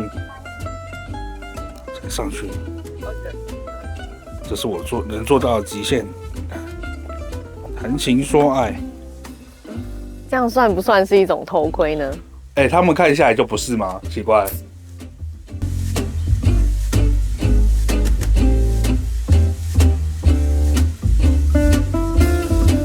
我们现在继续往城里面走了呢，就到了香馆奉行所。那我刚刚走到这边空地的时候，就觉得这里超级漂亮，因为后面呢可以看到雪山，然后旁边的松树呢跟这个旁边的房子啊一起形成一个非常漂亮的画面。那这个香馆奉行所呢，它其实是以前的江户幕府将军，就是有点像公所这样子。那现在里面呢，就是做一些重现内部的房间，然后还有5人锅的历史。那现在快要下雨了，所以我们得要赶快离开了。对，就先不进去了。大家有空的话，告诉我们说，这里面好不好玩好了。现在来到函馆市热带植物园，身为比较热的地方来了，我们呢当然不是想要看这些热带植物，这边有一个很大的卖点是看猴子泡温泉，我们赶快去看一下。觉得蛮有趣的。好好玩哦，看猴子在洗澡，而且我就发现说，他们有一些不知道为什么身上没有什么毛，然后看起来跟我们人真的还蛮像的。哇，好酷哦！而且他们互相啊帮对方抓虱子什么的，看起来很像是在帮老大按摩的样子。这感觉很像我们家儿子，然后在那边每天在弄姐姐的样子。哇，他好享受的感觉哦。看他的表情，好像是帮人家洗头发，然后还跟人家聊天的感觉。其实也不是一年全年无休的，你都能看到猴子泡温泉，因为他们说，像在4月前后，如果小猴子们出生的季节，他们就会关闭这个让大家观赏这个，因为呢，过去曾经发生过很多的意外，母猴抱着小猴子泡温泉的时候呢，结果把小猴子给溺死了，所以他们就会先暂时停止这个活动。对，所以如果你们进来的时候不确定有没有猴子，你可以问一下门口的售票人员。现在外面下雨了，我们赶快躲进来。那这个其实就是热带植物园的本体，然后这边有一个温室，可是我觉得温室的温度没有我想象中的高现在大概是摄氏20度左右而已。我跟你讲，如果有下雨的话，其实你们可以进来参观，因为它的门票好像也不贵，对不对？对，我们刚刚成人票的话是一个人300块，那小朋友一定会更便宜的。小孩是100。这边我们看起来真的会有点小无聊啦，因为对我们来说呢，这些植物都是很常见的，不怎么稀奇。可是对于他们可能来说，就真的是还蛮稀奇的东西。就像我们看到这里，哇，就是全部都是圣诞树的那种感觉，可是他们每天在看啊。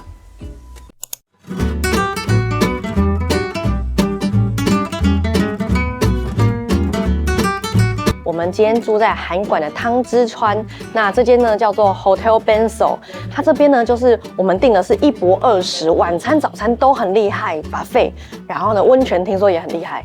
对，好，那价钱一样，明天吃完早餐再跟大家一并的讲，我也觉得是算划算的啦。这里一样有很棒的小卖店，这是他们泡温泉的地方，感觉也很赞哎。我们今晚住504号房。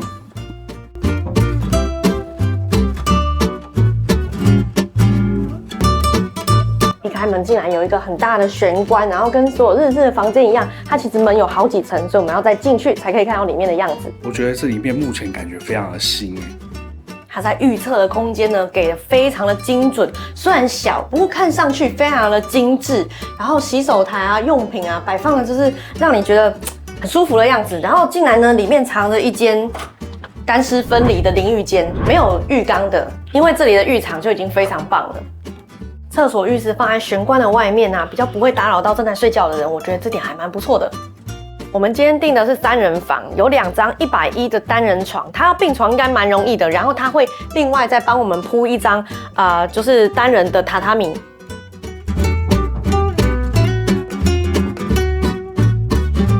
床头有 USB， 有插座各2组，然后开关也都设置在床头，而且这上面还有个平台可以放东西，我觉得算是一个相对贴心的设计。衣橱的空间很足够，然后这里面呢有保险箱，它已经帮你把这个浴衣啊，你需要的备品放在这里面了，而且还先打开，就让你一目了然，知道东西在这，还蛮贴心的。而且我觉得目前我花这个钱还蛮值的。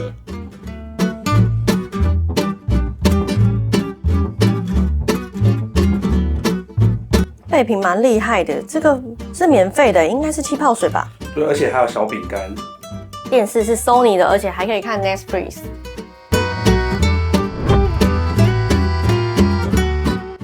原来后面有一个小阳台，不过天气那么冷，这个阳台的空间目前应该是用不到啦。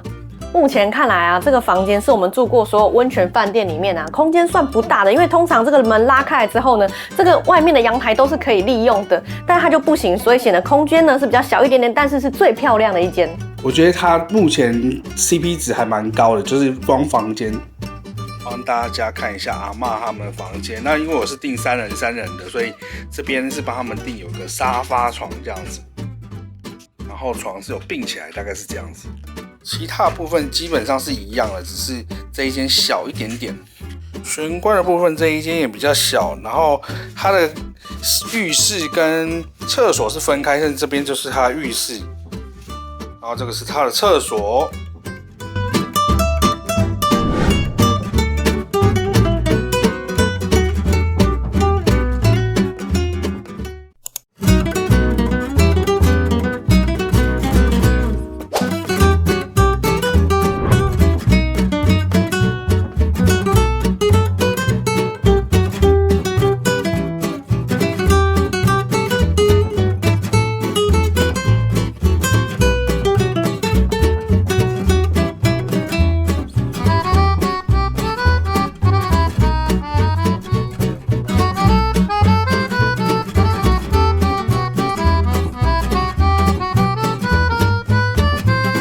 是我们今天的晚餐，这个 buffet 也太丰盛了吧！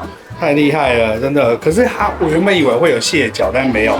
我觉得可能季节有关系啦。没错，但是呢，它的生鱼片种类非常的多，而且看起来都很棒。等一下来试试看，再告诉大家。听说牛排很厉害。没错，我要赶快来吃我的牛排了。你给大家看一下你的牛排，油脂很丰富的样子。然后我刚刚本来想说，我这一盘呢、应该是什么牛之类，后来想，不对，它是成吉思汗，就是羊肉，终于有我可以吃的肉了。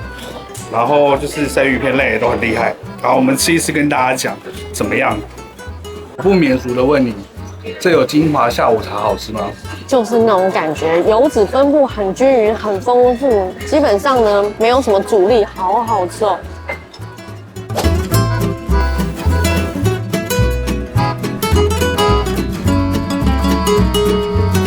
这个是干贝酥，天啊，我刚刚还以为是什么炸鸡块之类的。它应该是真的干贝吧？应该吧。我们在台湾吃的干贝酥应该都是加工的，不过这里呢，基本上就是一个干贝过剩的城市，要拿出假的应该蛮难的吧？真的。他们还有烤扇贝，可是我觉得它烤得太干了，有点浪费。他们扇贝太多了啦，不在意烤干的几个好吗？我真的看到有时候他们看到扇贝，真的会有那种嫌恶的表情。又是这个。对，可是你看到会喜欢的话，可能是从别的，什么东京来的之类的。这个好吃，赶快吃，赶快吃！哇，它直接一拉就出来了。真的，你平常要在台湾要吃到这个，我觉得是不太容易，而且这么大一颗，很鲜，对不对？哇，真的很厉害，对不对？是一个不适合讲话的状态，因为一不小心它就会滑进我的喉咙里面，吃这个要小心。它还有一点点透明的感觉。这真的是沙西米的，我觉得这个我好喜欢哦。我知道甜虾在这里是很普通的东西，可是它真的是很新鲜，很好吃，跟那天我们在渔港吃的呢，真的是完全不会输哎。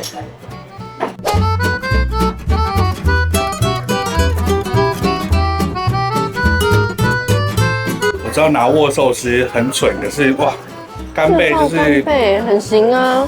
在这边可能对他们来说就是嫌恶设施之类的。这边可以现点盐味拉面。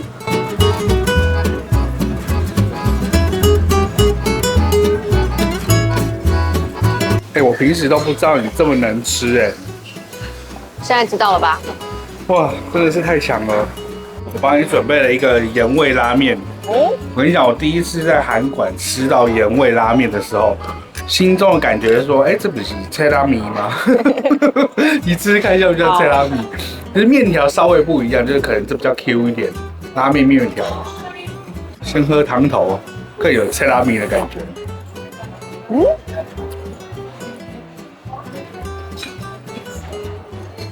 有菜拉米的感觉吗？我吃的那间很有名，叫滋养轩还是什么的。这个汤头啊，它的黑胡椒味还蛮重的，蛮像是菜拉米，然后你加了很多白胡椒。是我刚刚加的没错。原来是你哦。现在有没有汤底？有没有像菜拉米？有，蛮像的。你刚刚吩咐我拿这个。对，这个天妇罗呢，实在是太神奇了。它刚刚那个品名写说梅子什么东西的，然后呢，可是外观看起来超像鱼。那我吃下去之后呢，哇，吃给大家看。这是我要吃的。里面浓浓的梅子味，包裹了山药，这是你从来没有吃过的天妇罗，太神奇了。还有那个另外一个，这个的话呢，是整只的笋尖，然后就是天然食材的味道，大家可以想象，很甜。它那一区好像都蛮厉害，有牛肉，然后成吉思汗，然后还有那个烤扇贝什么的，那一区都是厉害的。它其实就把精华集中在那一区了。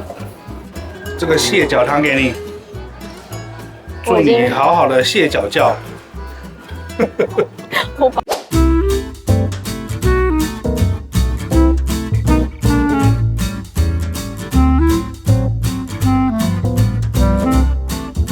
哇，你已经开始在吃甜点了。对，这个是这里推荐的吃法，在布丁上面呢加上牛奶的双麒麟。我想说，你刚刚是 K 笑自己在上面加，原来是他推荐的。我看到那边有人弄过来，然后我想说太有创意了吧，结果我看到那边就有牌子告诉我们说可以这样子用。那我等一下也要直接吃布丁，我不要像你这样，看起来就不好吃。你就不要这样吃好了。这牛奶双擎有够好吃，奶味很浓，然后呢带有一点点咸味，特别喜欢这样子的东西。那你合在一起吃？哦，这样我不行，我一定要分开吃。分开吃好，对不对？就是有点性质太相近了。我们终于吃完了，我现在跑到他泡温泉的休息室来休息。超饱了，万一等一下睡在这边怎么办？这个晚餐你觉得在台湾的话，你会花多少钱愿意来吃？800多块吧。我也是差不多800-900块，我觉得有这个价值。超喜欢在日本住这种1泊2食的温泉饭店，因为你可以泡个温泉啊，洗完澡之后穿得轻轻松松的，穿个拖鞋就出来吃饭。然后像我呢，就是为什么穿着浴衣，是因为第一个，我怕我等一下吃太饱了，然后就是肚子会非常的紧，然后再来是说，就是也不怕弄脏衣服什么的。当然我还是会很小心啊。但我觉得它的生食熟食啊，分数都蛮平均的高，然后保温效果都做得很好。那种类的话呢，我觉得也是算足够了，每一种东西都很好吃。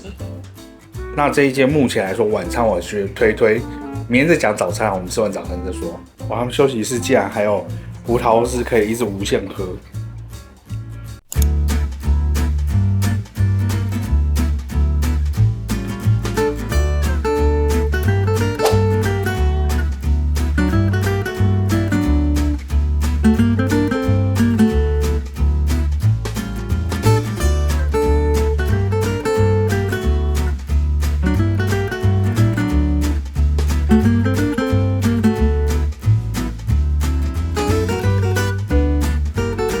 来吃早餐了，我觉得早餐呢非常丰盛，食材基本上呢跟昨天晚上看到是一样的，但是呢用同样的食材去变化出不同的菜色，你就会觉得哇，这个给的很有诚意。对，我觉得最厉害的就是说，原本干贝都是寿司啊，它就早上就直接让你自己夹，所以我觉得又突然就想吃了，因为我本来想说哇，昨天晚上吃这样，一早起来这样吃得下去吗？我跟你讲，我刚刚在刷牙的时候，我也暗自想说，今天早上我不要再吃生鱼片了，结果我还是夹了满满的一盘。拿起来给大家看一下。好，我真的没有吃，我真的没有吃生鱼片，我夹的都是其他的东西。对，我觉得哇，干贝这个感觉就很爽，然后蟹肉什么的。我们昨天就在想说，奇怪，为什么晚餐这么最基本的东西都没有啊？原来它是拿来做变化用的。不是，就是如果让你2餐都吃到的话，真的会太腻了。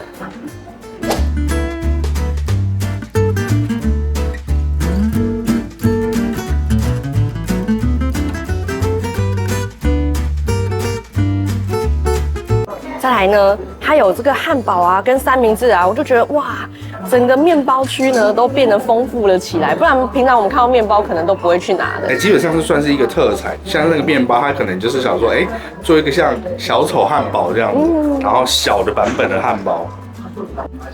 另外呢，这边还有一些老店的咖喱啊，可是因为里面有牛的成分了，所以你就没拿了嘛。对，没错。但是我看蛮多人有拿，应该是非常有名的店，叫舞蹈轩还是什么的。哦。好，那其他的部分应该都差不多啊。我们吃一次再跟大家讲价格啊，然后吃起来感觉怎么样？不好意思啊，放毒一下，这是我的早餐哦，我的圣手冻啊，应该会觉得我很过分吧？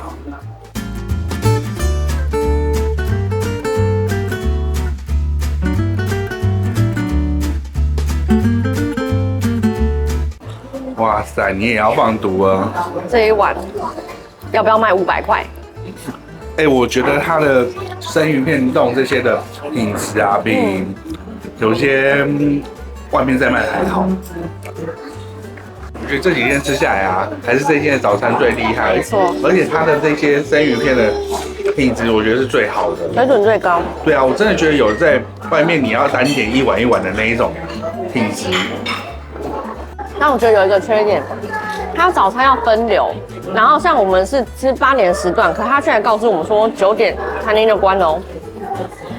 这么棒的环境，然后就是觉得稍稍有点不够时间吃早餐。可是他的早餐真的很棒，我爸刚刚拿一大堆，我看他吃完太厉害了，就是拿得超丰盛的。你看我爸是不是很像在做大胃王挑战之类的？我跟你讲，而且很多牌子他都已经收走了，超强的。哇，继续来我的干贝冻啊，超赞的。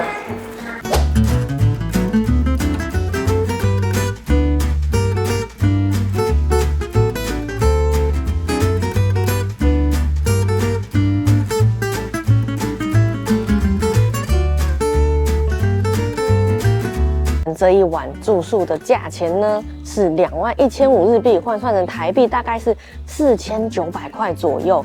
那我觉得它的早餐跟晚餐呢阵容都非常的厉害，早餐的生食级干贝呢，甚至比想想的等级都还要高。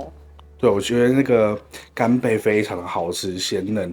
那我们订的其实都是3人房哦，就是其实是3个人的价格，所以我觉得非常的划算。对，给大家参考一下，早晚餐都非常的棒，然后住宿啊、温泉都特别细致，给大家参考咯。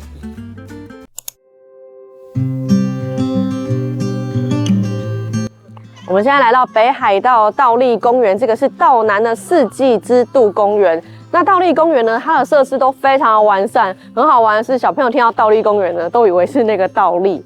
好，那这已经是我们收集不知道第5个还是第6个倒立公园了。那像我们昨天收集的那个喷火湾公园也是一样。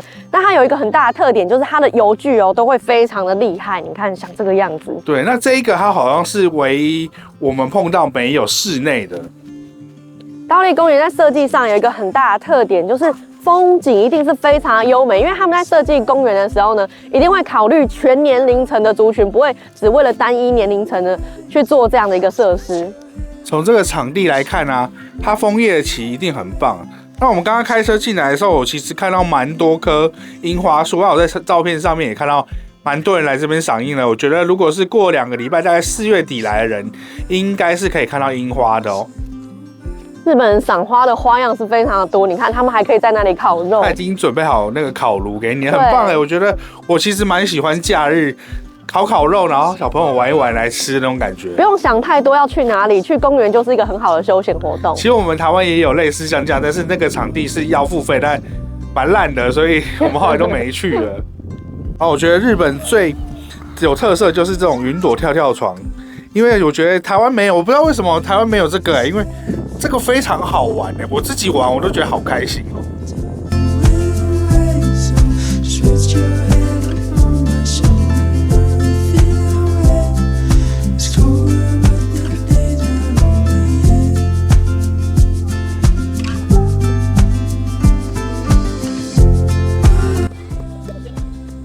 那么开心。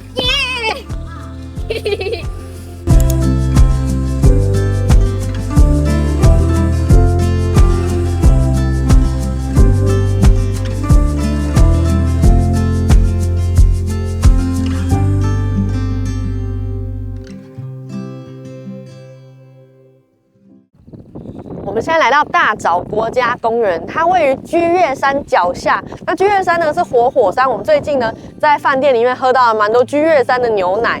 那这个地方呢，主要是要游览它的岛湖风光。你看哦，像这个景啊，拍照下去真的是非常的美。你就算是超不懂拍照，也可以拍出很美很美的照片，因为主要是它的前景、中景、远景啊，全部都帮你拍好了。它拍起来呢，就像是我们去泡温泉，有没有那个后面瓷砖上面会贴那种假的壁画一样的漂亮。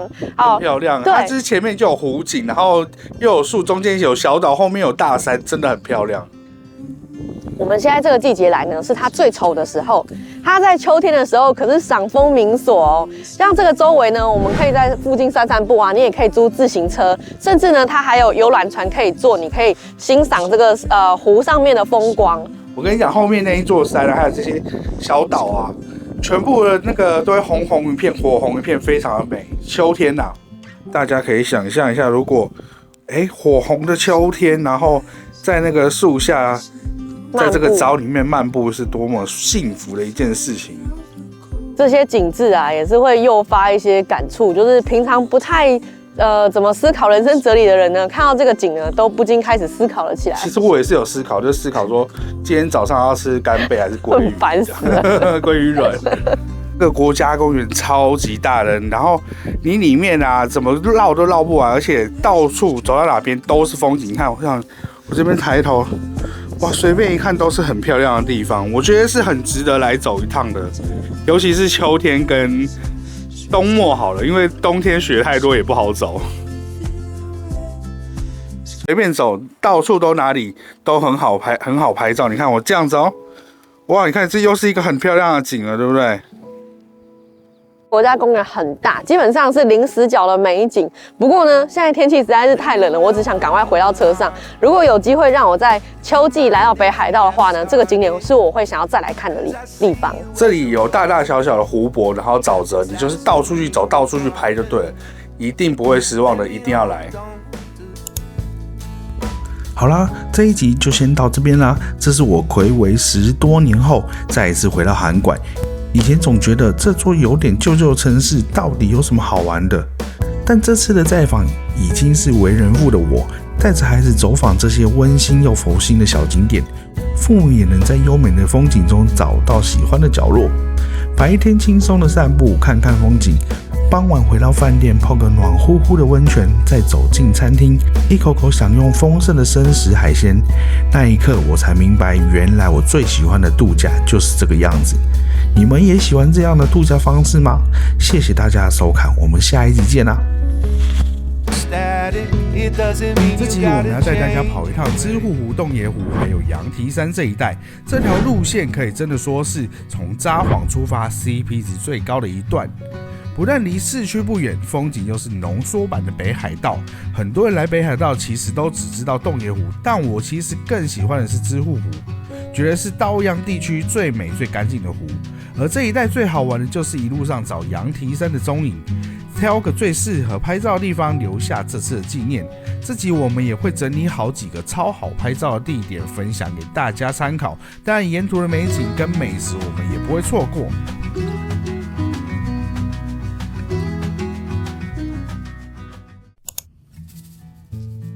继上集我们离开札幌之后，正式踏上国道453号，也是这趟8天行程中风景最美的一段路。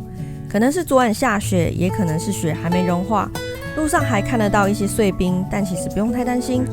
4月初来北海道，租车大多都会配雪胎，只要小心慢慢开，基本上没有太大问题。会不会紧张呢？其实不太会，因为这里就是那种开好几公里都没车的地方，就算遇到其他车，大家心态也都一样，都希望时间再慢一点，好好享受这片雪景。请注意您的行驶速度。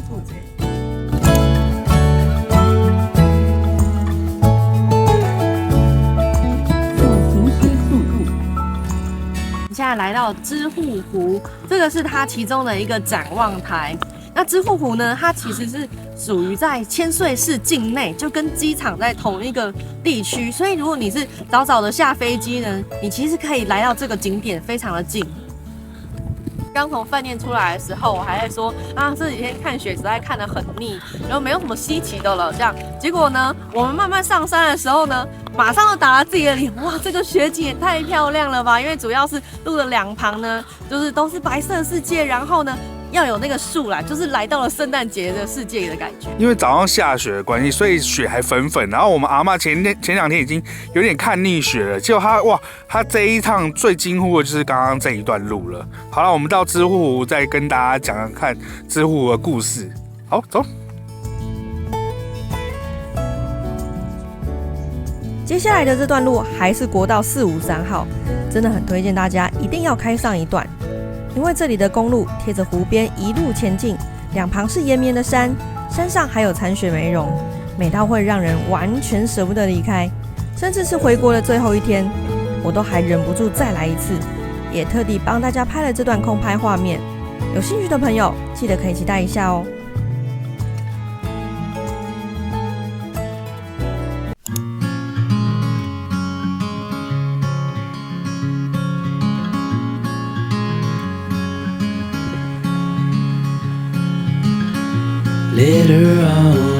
我们刚开车过来的路上啊，就远远就看到这座红色的铁桥。那这座铁桥呢，它叫做山线铁桥，是这样子的。它是在100多年前英国人制造的，然后当时呢，他们是拿来做制造纸类的材料的运输。那其实呢，这还有一条山线铁道，这条铁桥就是在这个铁道上面的路线之一。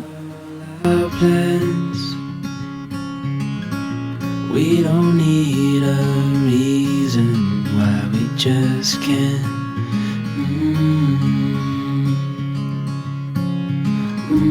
湖的水啊非常的清澈，然后你明明知道它是个湖，可是我们站在这里就一直听到海潮的声音，湖大到会有潮水。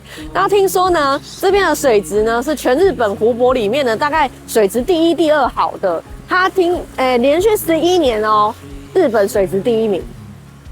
你看还有人在那边玩独木舟，然后给大家看一下，它这个水真的好清哦，然后带一点点翠绿宝石的颜色，不知道大家看不看得到。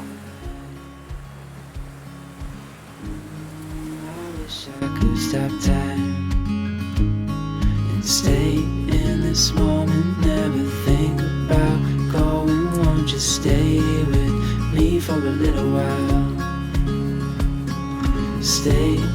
this moment, never think about going. Won't you stay with me for a little while?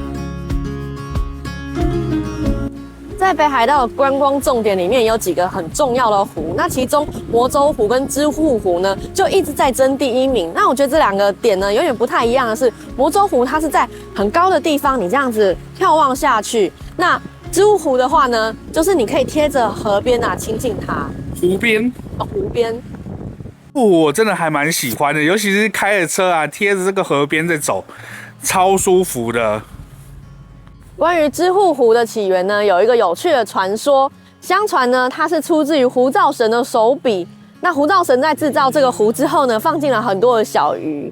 那湖造神他贵为神，他出入任何的湖呢，身体都不会湿掉。可是他出入知户湖的时候呢，身体却湿了，所以他非常的生气，就把这些鱼呢全部丢进海里。结果有一只漏网之鱼，它没有被丢进海里，它在这里面呢变成了怪物。这个怪物呢，它会把所有到河边去喝水的动物呢全部都吃掉。所以这个时候，爱奴的勇者之神呢就来解决这个怪物了。可是没想到他这个怪物太强了，爱奴勇者之神呢反而被解决掉了。后来，勇者之神的子女呢，就来解决这只怪物。可是呢，他的力气非常大，他们跟他搏斗了很久。于是，他们这2个子女呢，就跟父亲祈求说：“啊，请助我一臂之力吧。”所以呢，他们父子女3人呢，就合力把这个怪物给解决了。这个怪物呢，变成了很多很多的鱼块。这些鱼块呢，后来就变成了无数的小鱼。这个小鱼叫做远东红脸龟，应该就是这个河里面呢最多的生物了。我发现关于北海道很多传说都跟他们这个爱奴族有关系，就是他们这边北海道的原住民。没错，听完这个故事呢，我只觉得他是不是只想要解释为什么这个河里面有那么多的红点龟I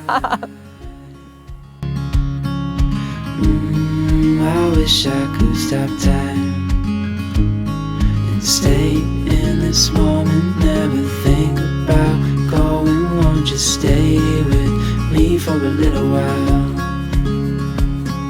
Stay in this moment. 哦，元気ですか？好羞耻，到底在干嘛？超羞耻的，这样子才有拍你的意义啊！大家都要来这里喊2句。场景应该不是这里吧？没关系啊，适合就好了。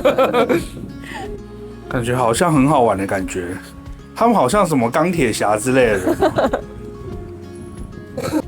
哎，这里有很多小卖部哎，像现在中午了，想要稍微轻松解决一下的话，其实这边就可以了。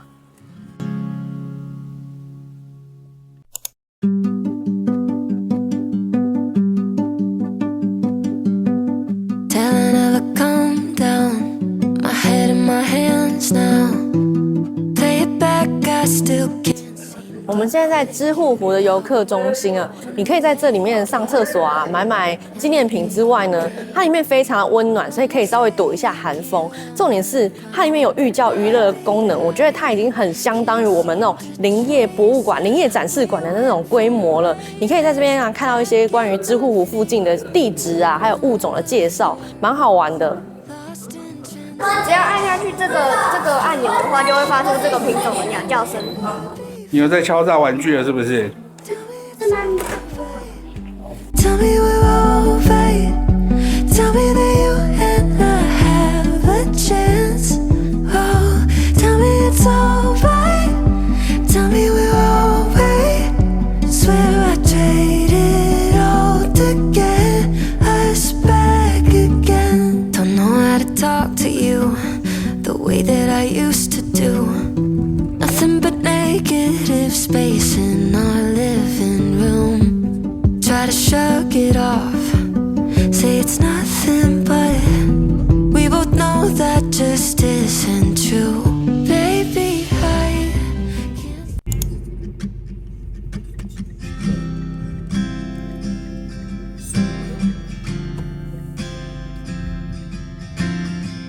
我们开始进入羊蹄山风景系列了。其实从这边呢一路到羊蹄山的路上呢，有非常多的拍照景点。那现在这个呢，其实就是其中一个。羊蹄山呢，它也是一座火山，然后它跟富士山的这个行程呢是非常像的，所以呢又有虾夷富士的称号。那其实呢，在北海道我们可以看到很多东西前面都会冠上虾夷2个字。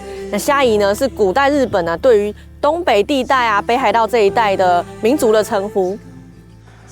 不管是富士山还是羊蹄山，大家到它的周边呢去找很多的点，其实都是为了要跟它一起拍照。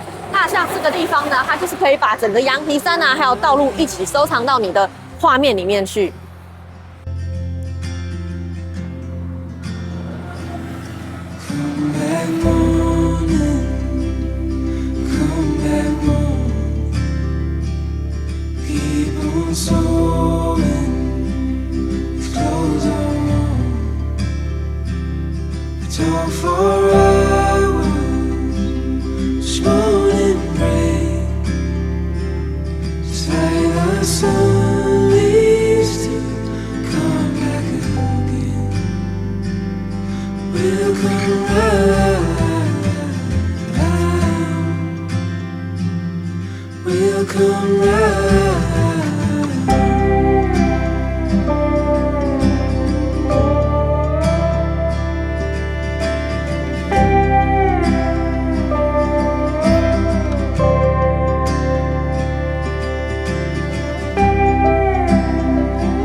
请注意您的行驶速度。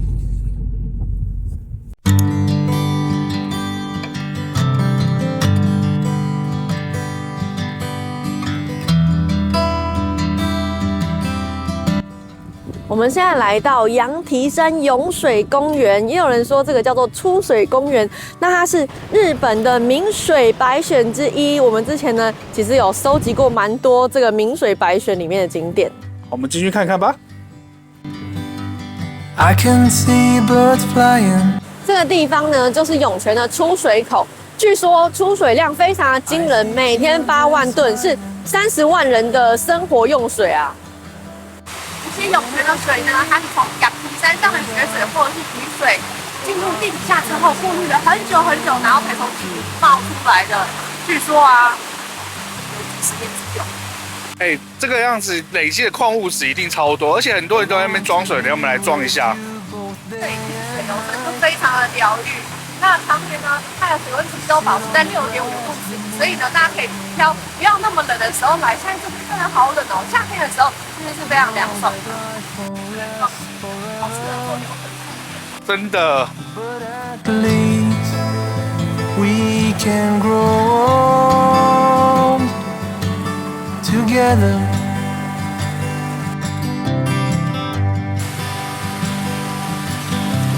I can see the 泉水哦，是刚刚装的涌泉水。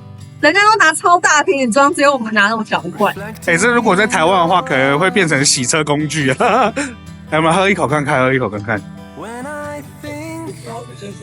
超甜的，不愧是白水。我跟你讲，我之前在那个立山黑部啊，也是有喝过那个雪水融下来的，也是很甜。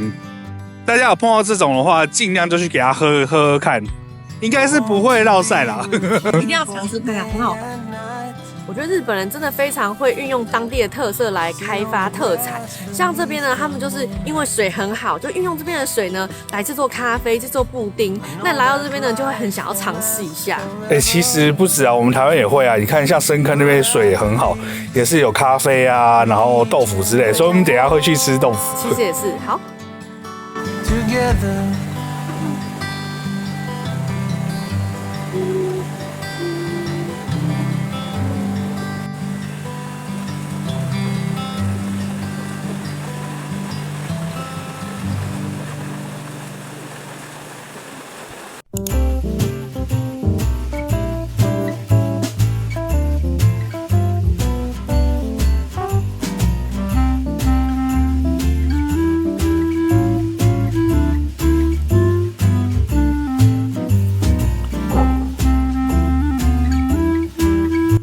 买了一个布丁，然后它里面呢是有咖啡 sauce 的，这样真的很聪明，因为我这样就可以2个特色都一次吃到了。可是这个布丁要加水吗？加这边的水吗？布丁制作布丁，加越多水，哇，这个好难哦。到底要水加多还是水要加少？这样。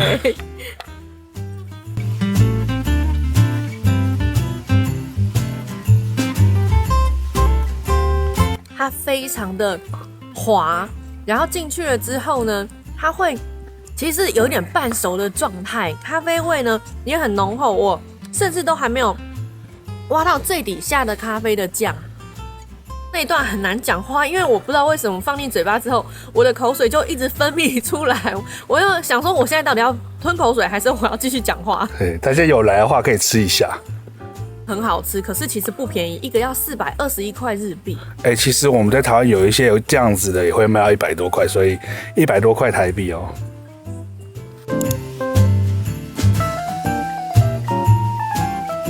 我们现在来到珍寿豆腐工坊，那其实这个地方呢是羊蹄山的涌水之里，里面的东西呢就是用这边的涌泉水做的，听说他们豆腐特别好吃，我们来去看一下。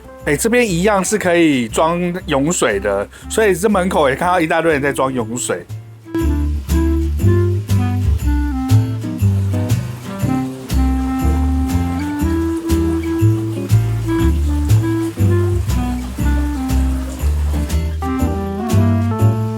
我们进来啊，看到好多各式各样的豆腐，然后我看到资料上有一个很有名的叫做 Scoy 的豆腐，是不是吃起来就是真的 Scoy 很厉害呢？他现在用这个涌水，然后去冰这个豆腐，我觉得看起来就超好吃，超想买，然后买一个来试试看。好。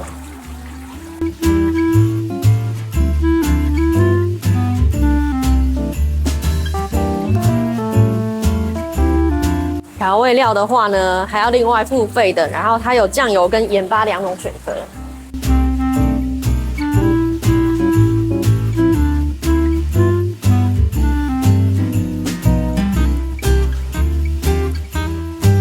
我们买一些豆腐啊，还有蛋糕。那因为这边呢不方便饮食，所以我们就是回去再告诉大家它好不好吃。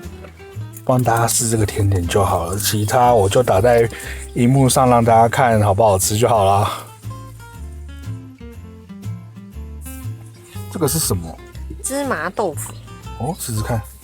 它没有什么甜味，芝麻味非常的香浓，然后呢豆味才会慢慢的从后面啊跑出来。那你觉得，比如说深坑这地方做得出来这样的东西吗？我觉得也许是可以的。对，大家自己考虑一下，我也吃一口看看好了。它的口感很松散，其实真的是日式豆乳的味道。其实蛮好吃的，那个味道很香浓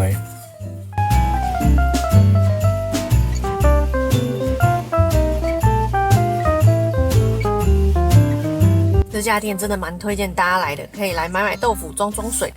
评论上很多人说它还蛮贵，你觉得贵吗？我觉得真的是贵，因为像随便一个豆腐呢，都要日币400多块钱，就是大家会觉得说豆腐都超便宜的东西，台币快要100块，然后就连餐具都要付费。对，但是人家背后付出的努力你看不到，所以我们就是出来玩轻松就好。我会嫌贵，但我还是会买。这块是草莓年轮，它的草莓味呢非常的香浓，但也不会说假假的这样子。然后呢，滋润度是有的，非常的扎实。但是刚刚阿嬷说她觉得不好吃，因为她觉得就是太扎实了。但是你喜欢的，对，所以就形容一下口感给大家参考一下。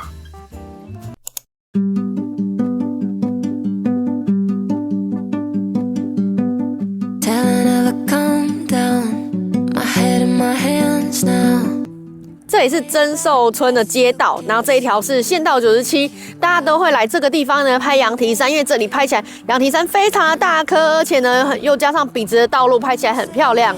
对啊，你看哇，越大颗越好，但是你要记得要用长焦啦。对吧 ？iPhone 能开几倍就开几倍，5倍啊、3倍啊都可以。其实我觉得2倍拍起来就很漂亮了。哇，好大颗哦！很多人都喜欢拍那个很大颗的富士山，那这边就是也是这样子。如果你真的很想要拍这个景的话，再留言问我们要定位哪个地方好了。好啦，跟大家看一下我们今天住的民宿啊，因为洞爷湖附近住的蛮贵的，然后我们就订了一间，但是我不是很推荐，因为它大楼外面还在整修。我们进去看看，里面是一个玄关，然后玄关进去这里面是一个厕所，是干湿分离的，就是厕所是厕所，浴室是浴室。好，我们从这边走过来。这边有一个洗衣机，然后盥洗台，浴室，这个是浴室，大概是这样子。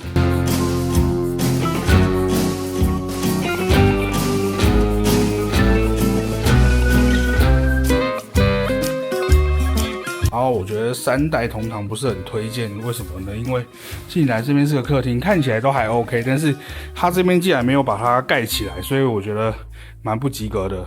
然后这边有一个门，进来就是房间。然后我是订6人，所以呢，它有一个就是地上铺在地上，所以不是太推。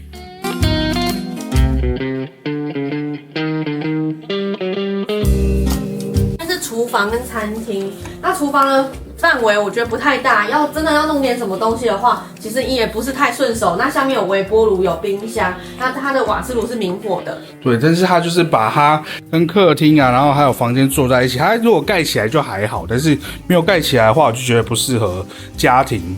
那我觉得如果大家觉得可以接受的话，我觉得大概就是你可能一群朋友一起来住比较 OK， 但是如果是3代同堂就比较不适合了。这就是一个很旧的大楼里面，然后一间房间，虽然刚整修，但是不是很推荐。要煮饭的话也是可以的。今天大概就是这样啦。对我们这样的组合来说呢，是不怎么推荐，但是我们把该说的重点告诉你了，你们自己判断吧。干净程度目前觉得还行。它这里的锅碗瓢盆啊、厨具啊都非常的齐全。如果不在意我刚刚说的那一些点的话，其实是可以来住的啦。这边有基本的酱料，所以可以参考一下。我们等一下也是要去超市买东西来煮。我们起床啦，整体来说呢，我们觉得它就是一个缺点，没有准备好。那现在早上是8点半，外面已经开始有整修的声音了。然后呢，早上起床，热水器怪怪的，没有热水可以用。那最重要的是说，因为我们在看这间房间的图片的时候，这个饭厅呢跟房间之间是有一个拉门的，它是有门可以关上，而且地板是榻榻米。那我们实际来到现场之后呢，跟我们原本在图片上面看到的不一样，这个就是比较糟糕的一件事情。那其他的话呢，其实我觉得该给的也有够，房间温暖，然后睡得也还蛮不错的。对，我觉得如果我是知情说，它这个门没有隔起来，然后我又订了它，那我觉得便宜还可以治百病，因为我这一整间订3000块，但是我是不知情的状况，而且不知道说外面它整修这么吵这样子，所以我觉得就是看大家，如果你能够接受的话，是可以订的，因为其他又使用起来、睡起来，然后又有厨房，我觉得都还不错。就希望它之后会越来越好，给大家参考。给大家看一下，这就是整修的样子啊。如果是你的话，你会住吗？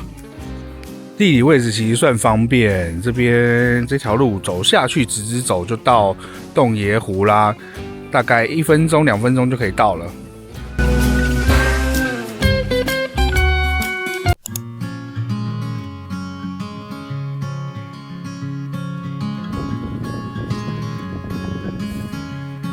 现在来到了洞爷湖。洞爷湖呢，它是一座破火山口湖。那在日本的这个破火山口湖中呢，它的面积是占第3名的。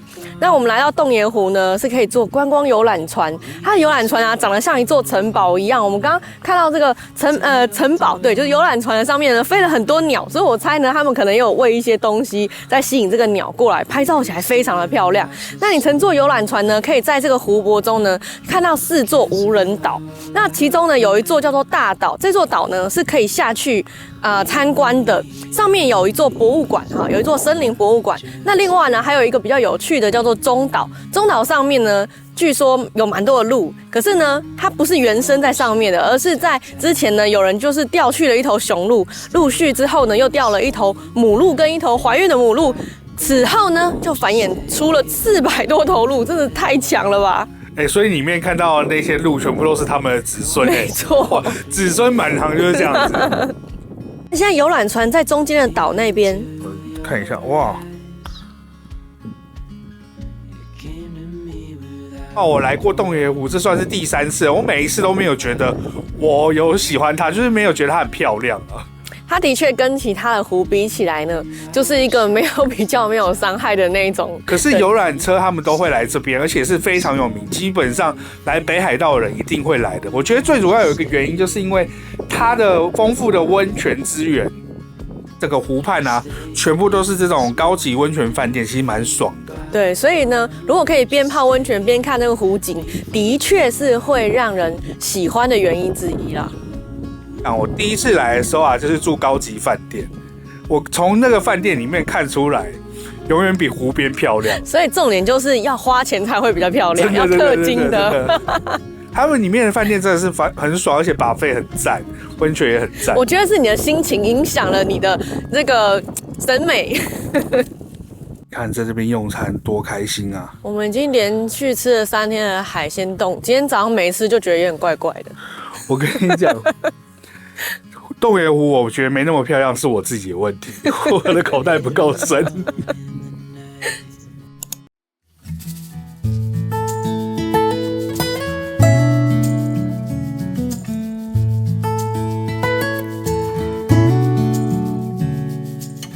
是撒一楼展望台，一样是欣赏洞爷湖。那其实呢，我觉得换个角度看，就不一样了。这边看我们真的觉得是漂亮了许多。然后呢 ，Google 上面呢也是这个点的评论数是最多、分数最高的。有一句话就是说，只能远看而不能亵玩焉，就是像有些地方，你就在湖边很近，可是可能看起来没那么漂亮，远远看就会漂亮。角度看的确是高级了许多，整个沉浸感是不一样啊，大家觉得呢？或许我们到了那个魔州湖的湖边，就觉得没那么漂亮，这水怎么那么蓝而已。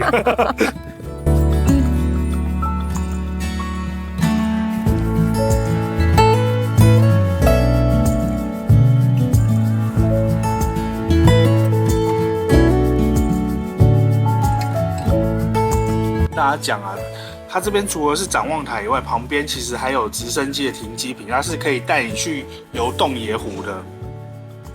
我们现在在展望台的欧米亚给店，然后想说看会不会有溜滑梯，因为一来北海道的时候我们就买了一堆溜滑梯，没想到2天就吃完了，就进来还是没有。好了，我们这一集就先到这边啦。接下来我们会前往长万部还有函馆3天2夜，如果有兴趣的朋友可以期待一下哦。接续前2集北海道淡季划算旅游系列，这集我们将一路自驾南下函馆沿途景点。途中会带你们闯入几乎没有台湾 YouTuber 开箱过的秘境，号称小英国白崖的乙部町。当然，沿途的在地海鲜美食也不放过。经过这集，我们一直以为的享受大房间加早餐吃到饱的度假模式，东南亚才是首选。但北海道函馆彻底打破了这个印象，淡季的 CP 值还能直接完胜东南亚。我们找到一间超夸张的饭店，房间大到离谱，附温泉，早餐是海鲜冻吃到饱，3人房1晚竟然只要台币2400，这根本就是买早餐送住宿的梦幻行程嘛！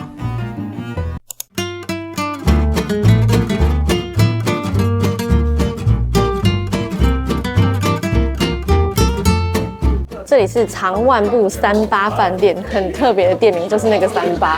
然后我们今天呢是要从洞爷湖前往函馆，在路途上呢会经过长万部这个地方。那这个地方最有名的就是毛蟹还有扇贝，所以我们就找了一间呢评价很好，然后很受当地人欢迎的店来吃这些东西。其实靠海就是吃海东西。像我们去瑞芳也会吃什么海鲜米粉，那像这边就会有什么海鲜拉面之类的东西。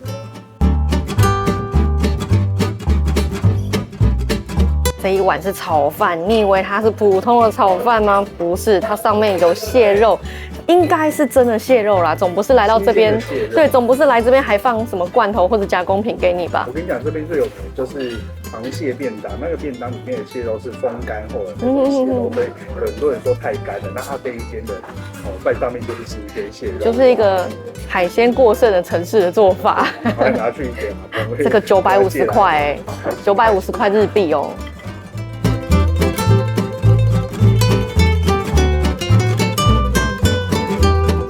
再来是这一份，忘记它叫宝湾冻还是湾宝冻，重点就是里面呢有很多的扇贝，然后这个 set 1000日币。它有2个扇贝，然后你旁边都是扇贝笋，超多。这全部都是贝类。哦，我觉得好划算。如果我家应该吃爆它，我现在还没吃5个，应该会吃爆它。这一碗也非常的好吃，它里面呢都是贝类的甜味，再加上它本来就是用有一点点甘甜味的酱油去炖煮的，所以呢就是吃起来就是只有鲜甜可言啊。但是呢日本人就是想他们很喜欢把一个东西然后放大，里面没有其他的配料，吃起来呢是稍显单调一点。我刚刚吃一口是觉得非常好吃，因为太鲜太甜。这一碗呢是这间店的招牌冰烧海鲜拉面，你看里面的海鲜多么的丰盛啊！有一只这个哇这么大只，这一碗台币200多，你看这么大一只，然后你里面还有一个那个干贝扇贝，夹给大家吃。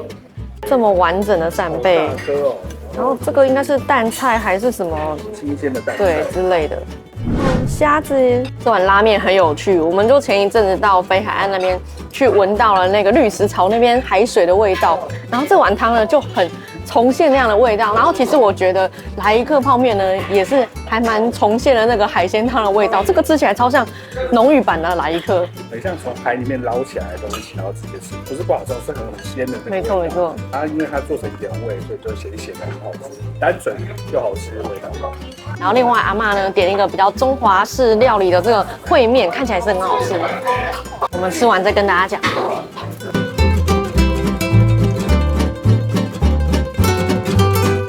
我们帮小朋友点了一份饺子，然后那个饺子看起来超好吃。第一次在日本点饺子，会让我觉得哇，好想吃哦的感觉。因为你很讨厌日本的饺子，很小颗，然后没有台湾的好吃。对，没错。你吃一下煎饺，小孩吃不下，才轮得到我。很大颗呢，这个要2、3口才吃得完。通常那个大阪黄酱的话，大概1口可以吃2个。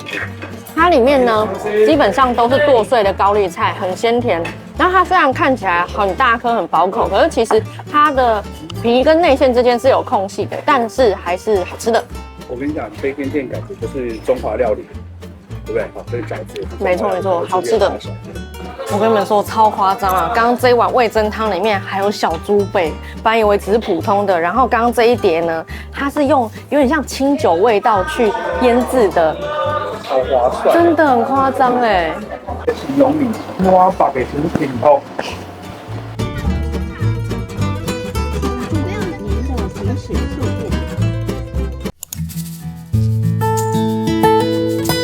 这里里是喷火湾全景公园。我们想说这么长的旅程啊，还是要带小朋友来放电一下，不然他们实在是太无聊了。那这是北海道一个盗猎公园，日本的这种国家公园啊，说真的。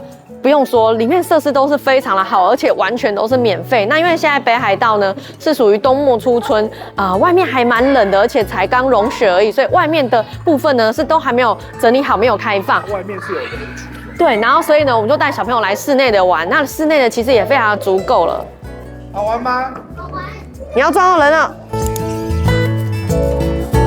这边没有那种小小的玩具啊，是属于要你消耗体力跑动的。那你看这个场地啊，很大，却没有什么东西，因为所有的游具都设计在边边角角，都在楼上。我跟你讲，他们这个里面都非常的温暖，所以我觉得我们淡水应该蛮需要这个的。像这个区域是属于小小孩的，大小孩要分开比较安全。这种公园啊，都会盖在风景优美的地方，这样大人带小孩来玩也不会觉得无聊，至少还有风景可以看，甚至还有很多呢，它是有结合其他功能的一些公园，像里面我们有碰过还可以打高尔夫的啊，这个不知道有没有。一般我们的儿童游乐设施，如果有附设一个卖轻食的地方，你就要感恩戴德了。但人家不是卖轻食，是有卖定食，而且呢，它这个还带有一些伴手礼，这边还可以吃到白色恋人的冰淇淋，太吸引人了。那边还蛮多家长坐在那边享受悠闲的片刻，看一下风景。发现一件很有趣的意思，他写说呢。这边是香草鸡的发源地，大概30年前啊，他们这边呢原本在养鸡的，有一天突然鸡都不吃饲料了，就发现他们都跑去吃旁边的香草，然后后来就发现，这个鸡不会生病了，然后长得特别的好，吃起来呢就没有什么腥味，腥味，对，然后脂肪呢分布也是特别好，所以呢这个饲养的方法呢就从这里然后流传到全国各地去，所以后来我们就会看到香草猪啊、香草牛，所以这个就是一个发祥地就对了。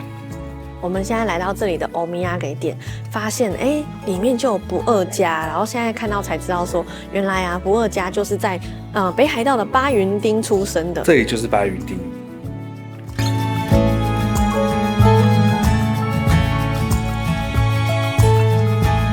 地方最漂亮的风景啊，不外乎就是这一片海湾，还有跟它搭配在一起的这片树海。那其实这个地方呢，为什么叫喷火湾啊？是因为当时呢，英国的船来到这边的时候呢，看到这个海湾那边旁边有火山，所以呢就把它取名叫做喷火湾。那其实从英文上面看来的话，应该是火山跟海湾这2个单字才对，不知道为什么会翻译成喷火湾 Volcano Bay 这样子。对，哦。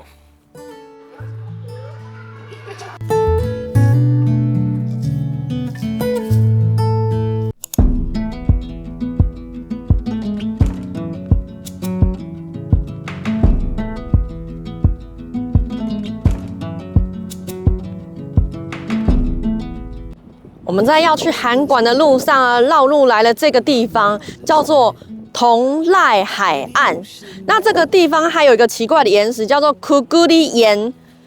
人家说呢，这边呢它是一个延绵不断的白色的断崖，然后这个洞呢，它并呢不是自然形成的，是因为400多年前飞鱼业的需要去开凿出来的。然后我在看这个资料的时候，一直觉得非常的纳闷，怎么会是因为就是捕鱼的需要，然后而不是天然形成的，超级奇怪。而且在400多年前怎么去挖这个洞？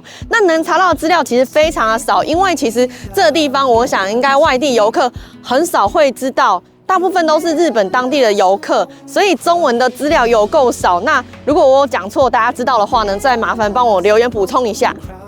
有来过这边的人啊，很多人都说，可以来看看，因为这种断崖、白崖要在英国才看得到，他们觉得说，很像英国的白崖，所以就推荐大家来看。其实我来看的话，如果像我们平常住在北海岸的人，我就觉得，其实不会觉得差异很大。可是我觉得它跟石门那个还是不太一样，因为它的岩壁啊厚度其实并不厚，可能搞不好就这样。就这样的宽度而已，没有是这一片。可是如果你看那个整座的话，那个白崖断层很特别。这边一整个延绵过去都是。对，所以我觉得如果你喜欢跑海边的话，我觉得可以来看看，我觉得蛮特别的。我们现在应该赶快跑了，因为我们站在那个巨人的脚旁边，你不觉得它真的很像巨人的脚？而且它它的脚是那种2根脚趾头的，很像他们在穿那个夹脚拖要穿的那个袜子，有没有？就是会变成好像2根脚趾头这样子的。我等一下飞一下空拍给大家看，它基本上旁边的山壁啊，就是整个都是这个样子，然后放大版的。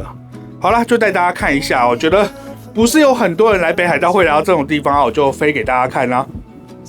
With me and I will guarantee you're never lost among the crowd with me.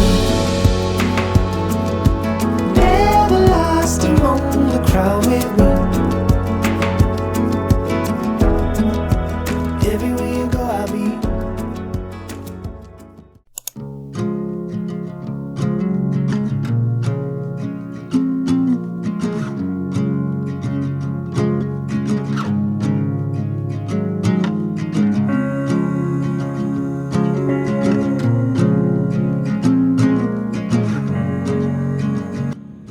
来到这个就是龙濑海岸的白崖啊，有没有很漂亮啊？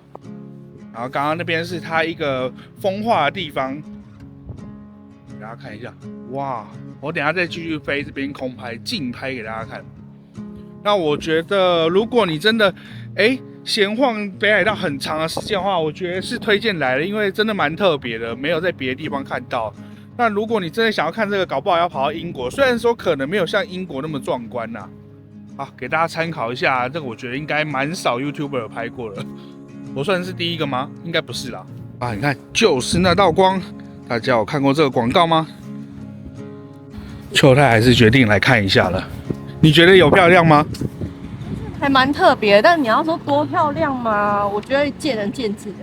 这是属于一个拍起来漂亮，但实际上看起来就是还是见仁见智的。我觉得实际来看也蛮漂亮。我爸刚刚觉得很惊奇真的吗？真的，我妈也说哦，嘎仔无来给大家参考一下哦。这其实应该要下去看才会更壮观一点，因为毕竟是仰望嘛，对不对？会感觉到那个壁那个什么岩壁非常的高，给它沉浸式的感觉。我觉得这么冷门的地方，竟然盖一个这么新、这么赞的厕所，它是有企图心的。不错不错不错，我觉得这将来大概在5到10年内会是一个大景点。评断日本景点热不热门的一个重点就是它的厕所设备有多厉害。通常呢，就是如果你那个厕所面有暖气，马桶盖是热的，然后还有热水，哇，这个景点超厉害。你不是说他刚刚有多厉害？就是那个马桶如果脏脏的，然后就是你本来想说可能还要手动去清吧，结果没有，他后来就开始对准那个污点，然后就自清洁。怎么会脏脏？你刚刚大啊？没有，不是我害的。好了，就这样。这厕所好像真的蛮厉害的。不想看的话可以转掉，我要上一下厕所。真的好干净哦，好新哦。这里真的有厉害，它光是要让尾田荣一郎啊来把格雷画成这样子，就非常值得来看了。你看还有签名，太厉害了。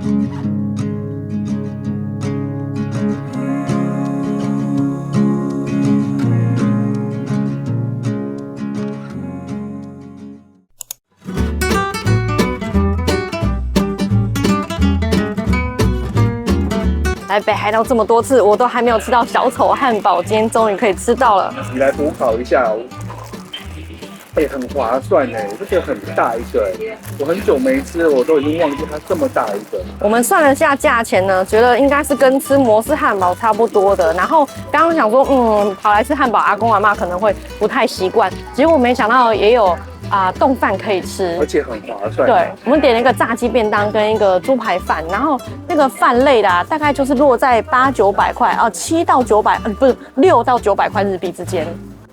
我们吃的这间是韩馆站前店，很热闹的地方。可是其实这个时间呢，路上都没人现在才晚上6点了。而且我好喜欢这家店的氛围哦，它超级复古，上面的灯呢都是那种彩绘玻璃，然后不像在素食店的感觉。我跟你讲，它本来第一间本店就长类似像这样子，这个已经很豪华了，因为我只有吃过本店。然后它就是，我跟你讲，它门口啊都摆一些欧米亚给，就是它已经出了自己的衣服啊、自己的纪念品了。我以前的时候好像还没有这样，而且它没有什么涨价。这家店长得很像那种明星西餐厅那样子，复古老式的。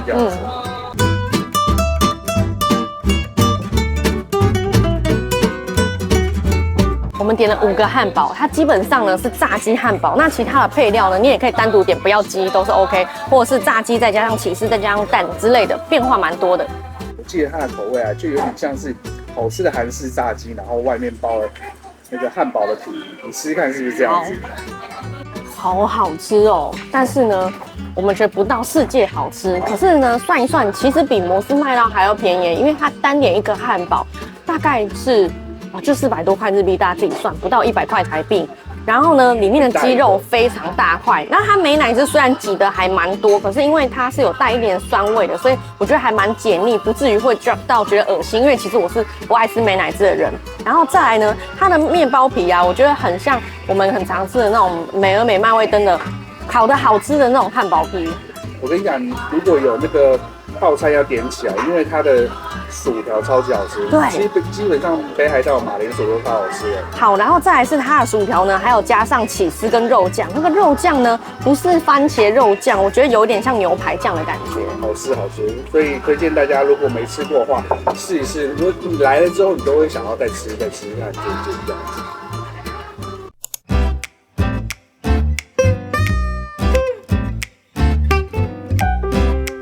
我们今天入住韩馆的 Global View Hotel， 那明天一样会有海鲜冻 buffet 的早餐，然后房间好像还蛮大的，我们等一下去看看。我们订了2间房间，一间是441看一下。我们今天入住836号房，因为今天比较手忙脚乱，所以简单的开箱一下给大家看。我们先从进门开始。从我这边进门开始，玄关非常的小，鞋子全部挤在门口。但是你错了，因为呢，鞋柜在这边超大的，就跟那个叫什么，就是试衣间一样。对。天哪，真的就是一个小小的试衣间的感觉。给大家看独立的厕所，这个隔间是浴室，我们等一下再看。我们先看这个小客厅，还蛮舒适的，有一张沙发。可是呢，其实这间房间它是2加1床，加的1床就在这张沙发上，它是一张沙发床。接着这里是卧室，2张110的单人床。你看一下它的衣柜，其实蛮大的，也可以叫小孩进去睡就好了。这个很想要把自己家的装潢也弄成这个样子，这种很方便呢。对啊。然后下面有一张床，它是给我铺沙发床的。那床垫还蛮厚的，所以我觉得直接铺在地上当榻榻米也可以。我才不要睡地上。现在从房间拍出去，客厅的样子是什么样子呢？这个客厅啊，旁边它还有一个小厨房，然后呢是没有明火的，但是你可以稍微加热一点东西啊，或者是弄点简单的东西吃是可以的。它有微波炉啊，它下面有那个电磁炉，可是它没有提供锅子。我刚才已经看过，不用看了。哦，但是有餐具。对，所以有盘子什么的都有，那只能微波而已。冰箱还蛮大台的，但里面什么东西都没有，你要自己买东西补充。然后你看旁边这台电视，它感觉很像闺蜜机。最后来看浴室，竟然有自己的一台洗衣机，然后这个是盥洗台，然后再来里面有一间浴室，那是干湿分离的，你要在里面泡澡或是淋浴都是可以的。浴室很宽敞，可以2个人一起洗，一个人在里面泡澡，一个人在这里洗澡。这算是罐头式，可是我觉得算是比较大的那一种，我觉得还不错。这间饭店还有温泉可以泡，听说也是蛮厉害的。那明天的早餐呢，我们就明天再拍给大家看。这间房间以日本的房间来说，真的是很大耶，超级大的。然后如果早餐好吃的话，明天再告诉大家这一间多少钱，其实还蛮 OK， 蛮划算的。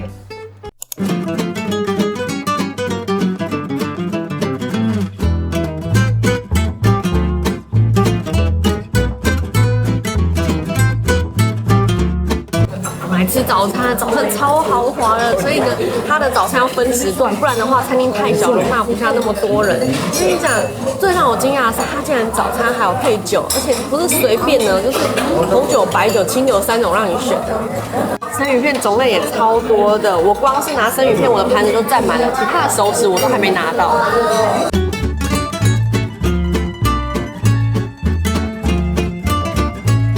熟食的部分其实也很厉害哦，这个是先生拿的，他们有这个小卷包饭还是鱿鱼包饭的东西。我刚好先吃一口炸鱼排了，炸鱼排非常好吃，而且他们的保温呢做得非常的好。然后它其他旁边这些也是感觉非常的棒，它有一个那个牛肉片，看起来很厉害。我等一下再拿。这家没有无限供应的鲑鱼卵，它的鲑鱼卵呢是拌在饭里面。那另外我们看到的是蟹肉，所以其实我觉得这个饭也够厉害的。那这个生蛋是我自己打进去的。通常蟹肉饭是很贵的，对。然后它就直接让你早餐吃到饱了，厉害。等一下如果你知道这一间饭店的价格，你一定会吓到下巴掉下来，真的。下巴脱臼。好了，我们就先吃一次，跟大家讲最后的心得怎么样。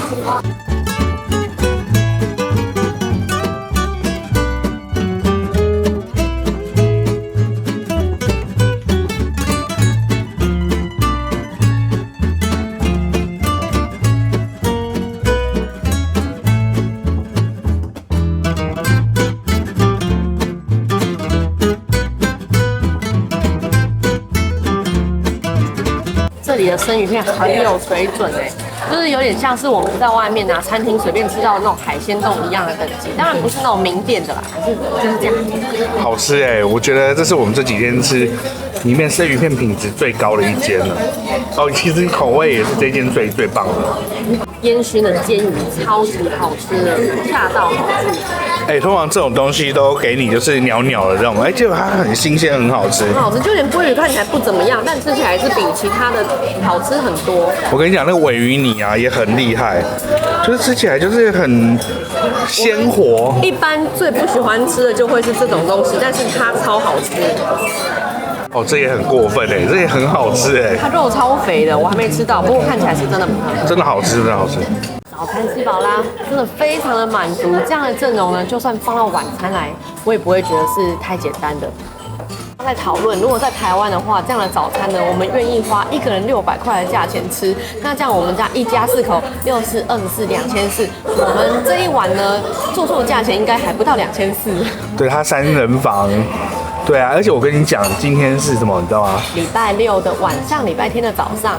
对，所以是假日的价格才这样子哦。如果平日的话，还会再便宜一些。所以又来了，到底是住宿送早餐，还是早餐送住宿呢？对，而且我们昨天住宿也非常的舒服。对，那个房间其实我觉得有让我好像去泰国度假的感觉。泰国度假的饭店就是，应该是说公寓型饭店长那个样子。我觉得如果你要在泰国住到这样子，然后吃到这样早餐，我觉得可能会比这个价钱还要高。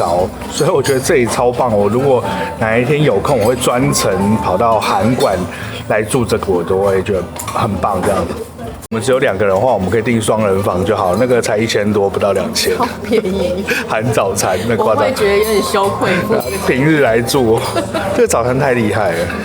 忘了讲它的温泉，它温泉也很棒，比我们前几天住那个阿帕的再差一点，因为阿帕那太强了。这个也是室内室外都有，我给80分的温泉。传说在北海道有一个角落，只要站在悬崖边，就能亲自看见地球圆形的弧线。这究竟是大自然的奇迹，还是一场美丽的视觉误会？这期我们除了带大家验证地球甲的传说，走访壮阔的登别地狱谷，更在旅程的最后一天，意外挖掘到这趟旅程中最感人的景点。一个拥有真实太空舱好玩到让我们给出120分的免费科学馆，还有一颗让人流连忘返的爆量鲑鱼卵饭团。从风景名胜到在地隐藏宝藏，跟着我们一起探索北海道的最后惊喜吧。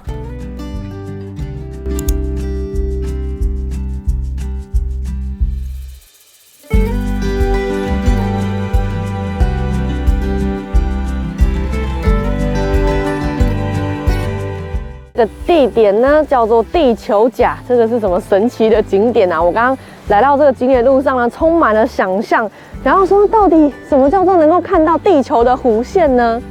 是像我们向下看能够看到自己的脸颊一样吗？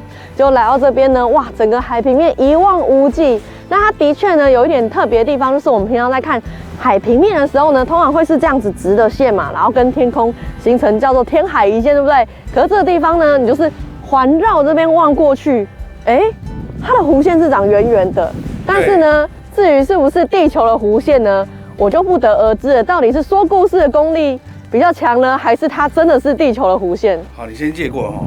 你现在大家看的时候，其实你可以看得出来，有一点点像弯弯的。其实我真的感觉得到，有看到地球的弧线。你觉得有吗？我觉得也有可能是地形的问题，好，等一下说可以看得到函馆，然后再远一点还可以看得到青森。那我现在是真的有看到函馆，拍给大家看。你看这个地方凸起来，隐隐约约出来，这个就是函馆。然后在这个函馆的旁边再过去一点点，不知道拍不拍得到？不行了，对不到焦了。好，基本上就也可以看得到青森，但是我觉得有一点困难度啊，不知道大家有没有看得到呢？放大，所能做极限啊！一下给大家看，它有那种我真的觉得还蛮圆的再转过来，有没有？大家有感觉到这个是一个圆吗？自己身在一个圆周的中间。所以我觉得大家来这里就会有两派争论，就是你是相信的那一派还是不相信的那一派呢？都挤。不过真的这里还算漂亮，所以可以来走一下。侧山海交错的样子，景色也是非常的漂亮。再一个，太大声了。再一个，太多了。上面啊有一块告示写说，这个地方原来叫做亲密的断崖，后来呢被误传成地球甲，因为日文念法很相似的关系啦。那所以我刚刚在想说，会不会其实这个地球弧线就是一个川岛附会嘞？不会啊，我觉得他还蛮有这个。或许我就是比较相信传说的那种人。我就不相信派。离刚刚地球甲很近的地方，走路10分钟以内有一个金屏峰，它这个是4蓝8景之一。那因为秋太说他看到8景他就很不爽，所以就变我自己来讲了。简单说就是，它这个有很多断面嘛，那是很漂亮的断面，带大家看一下。好了，这就是传说的金屏峰。我还有一个银屏峰，我也不敢排进来，因为我怕被骂。不过我觉得还蛮漂亮的，大家如果时间很够的话，来走走还不错。而且我觉得这蛮像猩猩的头，然后头上还有那个猩猩的毛，你看有没有？猩猩头发的毛有点少。一样，它这个水啊也是非常的翠绿，很漂亮那我刚刚在飞空拍的时候就觉得有一个点很奇怪，为什么这个地方水会是凹下去？不知道有没有人知道？真的是凹下去了。如果你刚刚有看我飞空拍的话，你会发现，这边怎么有一个凹下去的地方？然后我空拍看到这个点也觉得很特别，上面就像一个平台一样，大平台。那它看起来就是火山熔岩啊。那水打在上面的话也是很漂亮，我觉得大家也可以拍张照。8景不看吗？不要再叫我看8景。我们回去拍什么淡水也有8景，也可以拍一拍。没有，北海道8景我们真的看得够多了，然后现在我看到8景我就不想下车。那我们可以去3景，可以吧？好像还不错。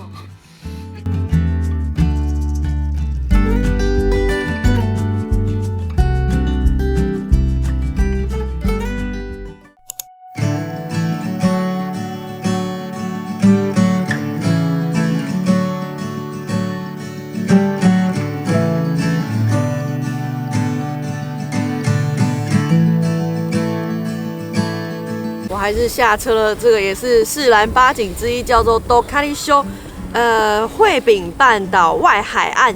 然后呢，我在告示上面看到一个它的名胜叫做霹雳卡诺卡，然后听起来很像什么小魔女哆瑞咪的咒语，霹雳卡霹雳啦啦。好，然后这个呢，霹雳卡诺卡它是爱奴语，意思是美丽的形状，用来形容这片这个岩石啊、山岳海岸啊。好，那这个地方呢，它其实是爱奴族的信仰文化的重要的场所。然后呢，就是它其实这个简介上面写的非常复杂，那我只能用我有限的理解力。它大概是说呢，这个地方呢，他们有一些记录，就是捕捉海豹的地方，所以这个地方呢，就是也许是有一些海豹出没的。我觉得它的地形非常特别，因为你下面以为它是海滩，其实没有，它其实像一块石板在下面。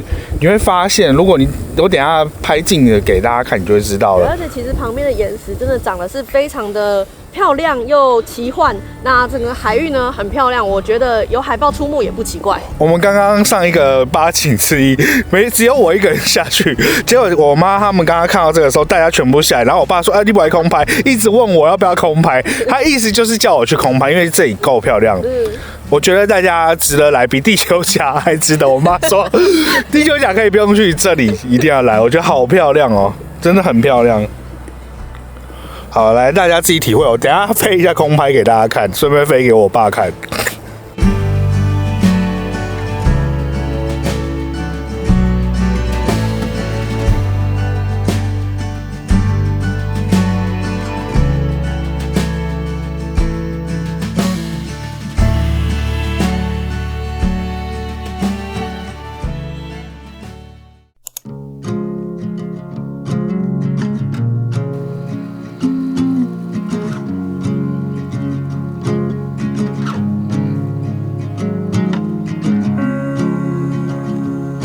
我们现在来到登别地狱谷，一进来这个区域呢，我们就可以看到很多的那种卡通形象，就是地狱鬼的样子，拿着狼牙棒，然后有有点像青面獠牙这样子。对，这地狱谷呢，我看起来觉得还蛮壮观漂亮。可是呢，其实因为台湾也可以看到类似的景观，所以我个人是觉得比较还好一点点。刚刚我爸一进来，他很惊呼，因为他基本上是每天，我们是住在阳明山脚下的人，常常泡温泉的人，他觉得很惊呼。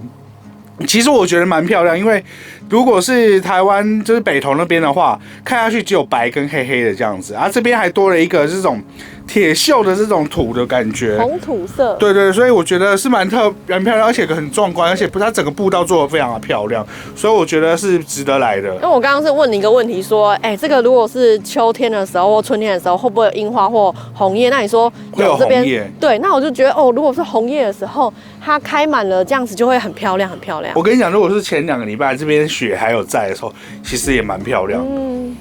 我们刚刚一开车门，弟弟问说，怎么有那种蛋的味道？然后姐姐说像放屁的味道。其实阳明山就是这个味道，这应该是这种硫化的感觉，因为其实蛋白质硫化之后也是这种味道。我们还有去过一个魔州湖的硫磺山，你觉得你比较喜欢哪一个？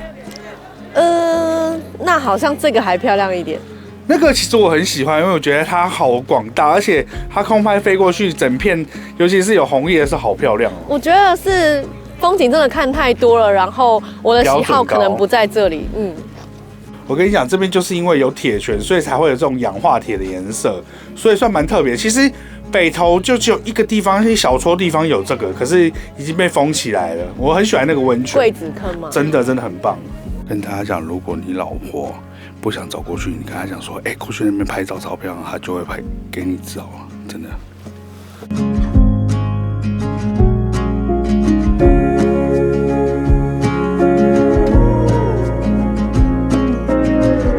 我们沿着步道呢，走到了地狱谷的中心。我觉得他们在设计动线还是蛮厉害的。在这边拍照呢，会好像被这个群山包围的感觉，好像真的就在地狱谷的正中央。我觉得蛮值得走下来的，因为这边有听到那种温泉水跟河流混在一起的那种声音，稀稀疏疏的，听起来很像那种地狱在冒泡的那种声音。但我觉得最主要的感官还是那个硫磺的嗅觉。那我所期待的就是，因为天气太冷了，想要来这边好像可以温暖一下的，却是完全没有半点作用。好啦，我觉得这一座桥是这边最好拍的一个地方了，这样延伸真的很漂亮。记得来这边拍拍照啊！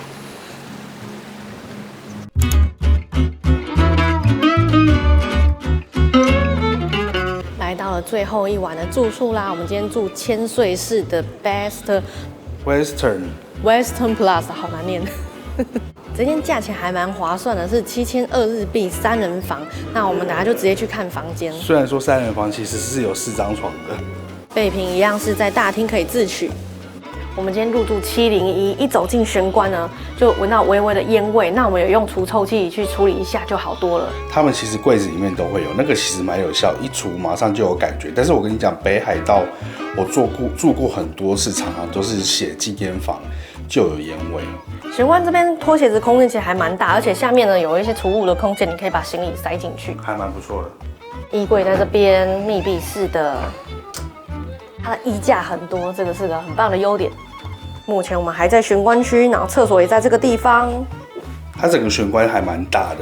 对，然后过来呢，这个是一个脱衣场，然后加上洗手台。那这边呢是干湿分离的浴室，我们开在这里。浴室跟脱衣场空间很宽敞，蛮够用的。这个是它的厕所，分开来真的很棒哎，这个设计。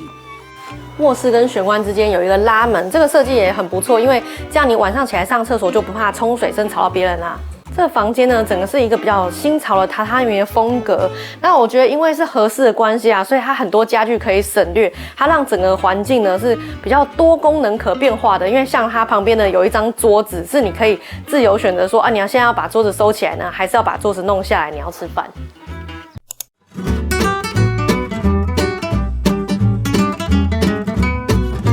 我们现在来到道之站这个地方呢，叫做鲑鱼公园千岁。因为呢，今天已经是最后一天旅程了，想说找一些机场周边的景点。那其实到最后一天呢，我们家长都已经蛮累了，然后可是小孩又想要玩，所以我们就带他来可以放电一下的地方。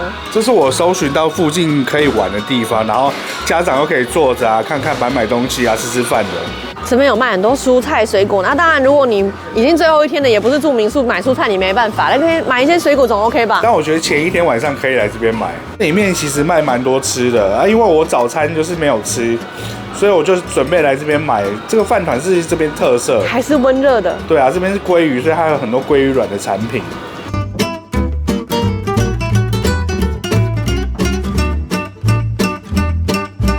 这亲子冻看起来好好吃哦，而且还有做这种小小碗的，给小朋友刚刚好。对啊，如果你食量小小的，其实买个小的就够了。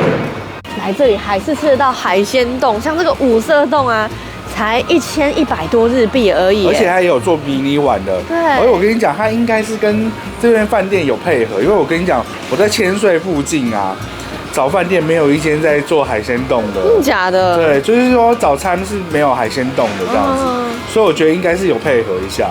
哦，我觉得这超赞，里面有我喜欢的甜虾，然后干贝，几乎我喜欢的都在里面了。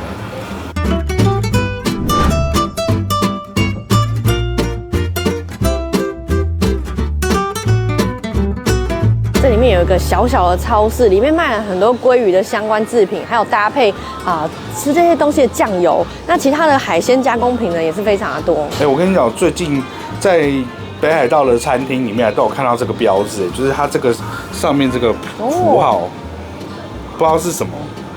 大家可以买这一盒鲑鱼卵回去，放在微波炉稍微加热一下，敷眼睛，蛮好笑的。好对。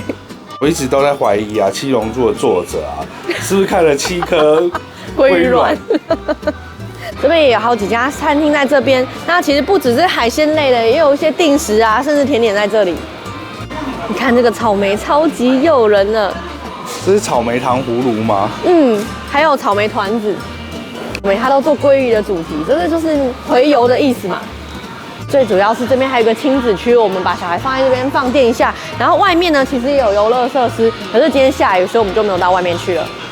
我买了一个亲子鲑鱼饭团，然后这里真的是超佛心，还有提供免费的热茶热水给你。感觉料还蛮多的，但是可能第一口就会把料都吃光了。这是我的早餐啊！因为它这个鲑鱼卵还有一点膜粘在上面，所以你很难把它分开，就会变得好像一口全部就吸进去。其实呢，光只吃上面是有点咸，可是你配完下面的饭，应该是很好吃的。我本来以为鲑鱼卵只有上面那一块，结果里面满满都是而且它里面有那个鲑鱼的肉，那个油脂啊，然后逼出那个鲑鱼卵的香气，真的很好吃你试试看中间那一个地方，很好吃。这里也都是，好香哦，其实蛮油的，可是很香。它可以把那个米饭全部包裹起来。对，而且北海道的鲑鱼没有像是挪威的那么的油，会有点怕。但是我虽然说光鲑鱼，我比较喜欢吃挪威的啦。又多出了一个，他已经吃过早餐了，吃了我一口，这个都哇！我跟你说，因为这样算一算啊，觉得它的价钱跟你在便利商店买的价钱是差不多的，可是里面的内容物却是丰富了，可能有4、5倍之多，真的是爆炸厉害。然后我们还看到有很厉害的口味，海胆加上蟹肉跟鲑鱼卵综合的，550日币。刚刚在进门之前呢，他还说不要拍了，这个景点拍什么这样子，觉得很烂，就进来你超开心的。没想到找到它的宝藏之处，我觉得日本就是这样，不用什么特别的名店，可是你却吃到世界好吃的东西。其实这应该也算是附近蛮有名的店的，真的。然后我爸刚刚就在里面逛水果，他说哇，这苹果好便宜哦，然后很开心的跑去买。我爸是一个平常不花钱，他这一趟只有这一趟这个有花钱而已，其他都没花过钱的。其实千岁水族馆呢，就临近在这个休息站旁边。那这个我们之前已经去过了，所以这次就不拍给大家看喽。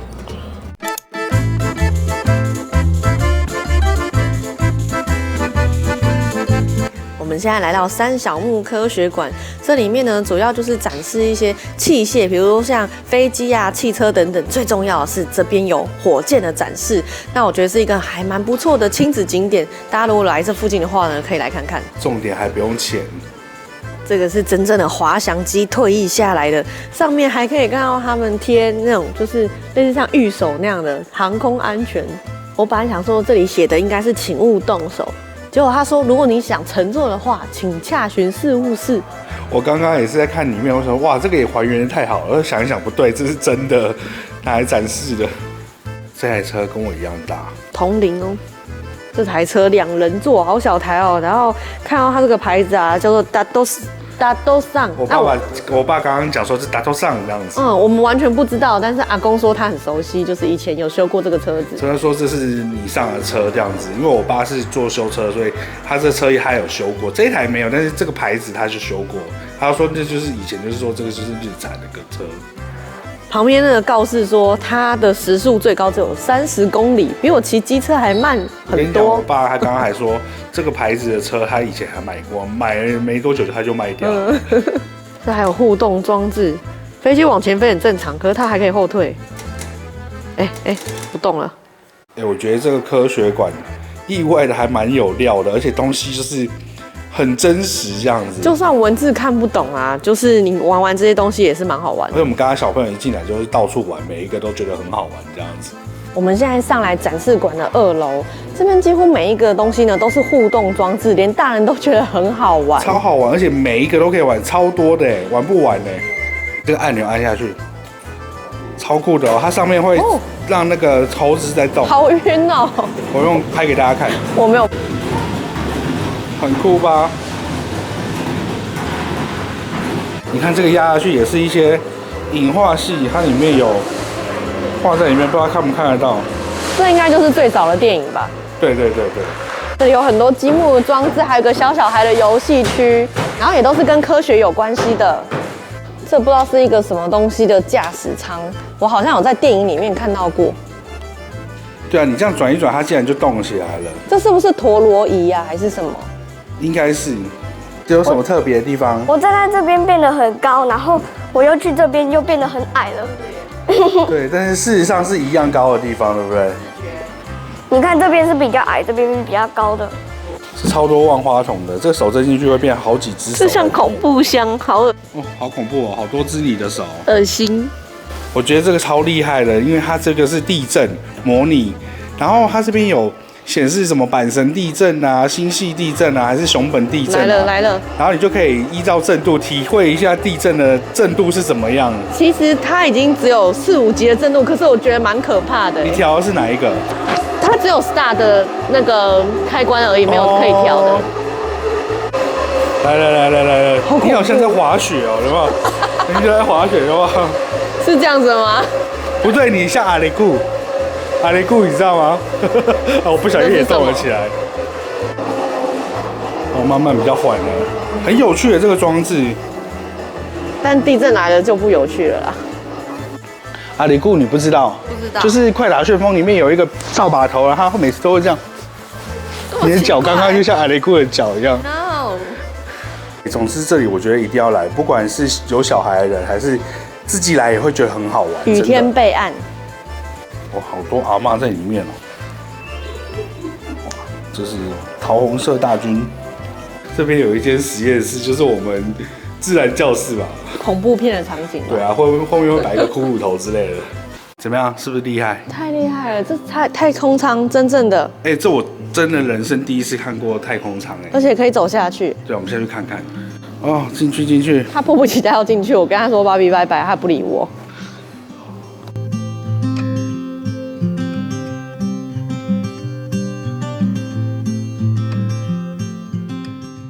太空人在太空中就是吃这些东西，看起来真的是一点都不好吃哎。真的，我觉得太空人好惨哦。因为太空中是无重力状态，所以他们睡觉的时候必须把自己固定在这里面。厕所也蛮重要的，因为无重力的状态，是不是大便会漂浮？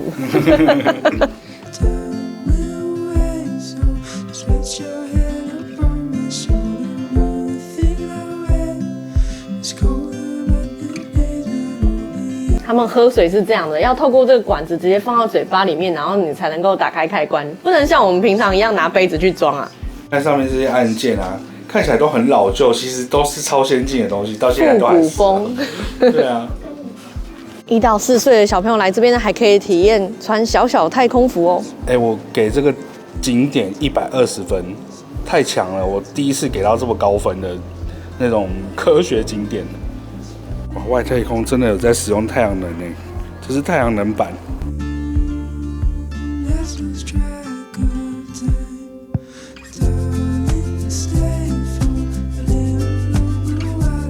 你这次来北海道最好玩的地方是哪边？这边是吗？这么厉害？对。你这次来北海道最好玩的地方是哪里？都喜欢。都喜欢哦，那你要感谢我哦。刚刚这边的工作人员非常热情的询问我们说是怎么知道这个地方的。那我们在想说应该是这个地方呢蛮少人知道，所以他们也希望可以有多一点的宣传。那这个地方呢，虽然说它建筑物是稍微老旧一点，不过我们玩下来没有一样东西是有损坏的，其实维护的很好。很好，真的是感觉出它那个热忱。真的，我觉得大家来一下这个景点，我觉得120分，满分100，我给120。In Japanese, origami. Grab here. Oh, Thank you. Thank you. 我们来这边不仅不需要门票，他还送我们小礼物哎。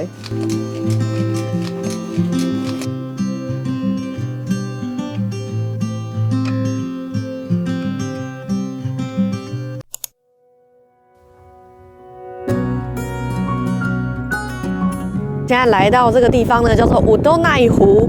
那这个地方呢，它是一个候鸟会经过的路线，所以它是一个赏鸟景点。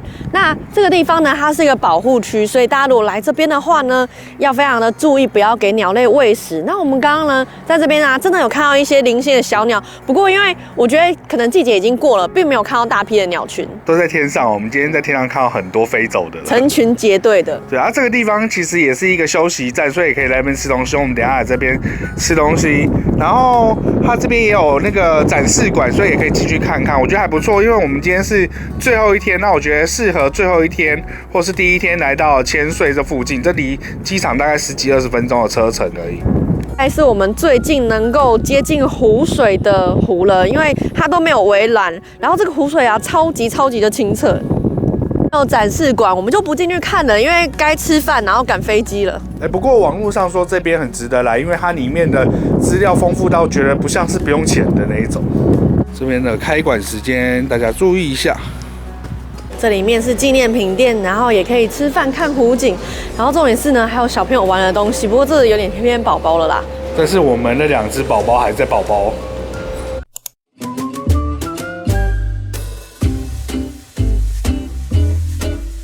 我们现在来吃味之大王这间拉面店，它是咖喱拉面的始祖，但是我们很刚好的都没有点到咖喱拉面，就反正要上机前的最后一餐了，我们就吃自己想吃的吧。对的，我们轻松讲，好吃再跟大家讲。它的叉烧好厚，而且我本来看表面干干的，结果吃下去不会，油脂丰富哦。好吃。我觉得这边的味噌拉面都还蛮好吃的，可是口味比较重，比较咸一点。我也是点的，可是我点的是辣味噌，然后这一套是还有含炒饭，这是1580。这是他们家的咖喱粉，所以还是可以尝得到的。对，下次试试看咖喱面看看。小皮鸭好吃吗？好啦，淡季北海道系列就到这边啦。这次的旅游日期是2025年的4月1号到4月8号，刚好遇见了雪景的尾声，自驾的风险也低了很多。回机场还车前，我们又再次经过了支笏湖，顺便空拍了一下。这个季节饭店价格划算，游客也不算多，真的很适合来走一趟。重点是机票通常也不会太贵，而且这次我们还遇到了连假。如果可以，明年我还要再来一次，推荐给大家啦，拜拜。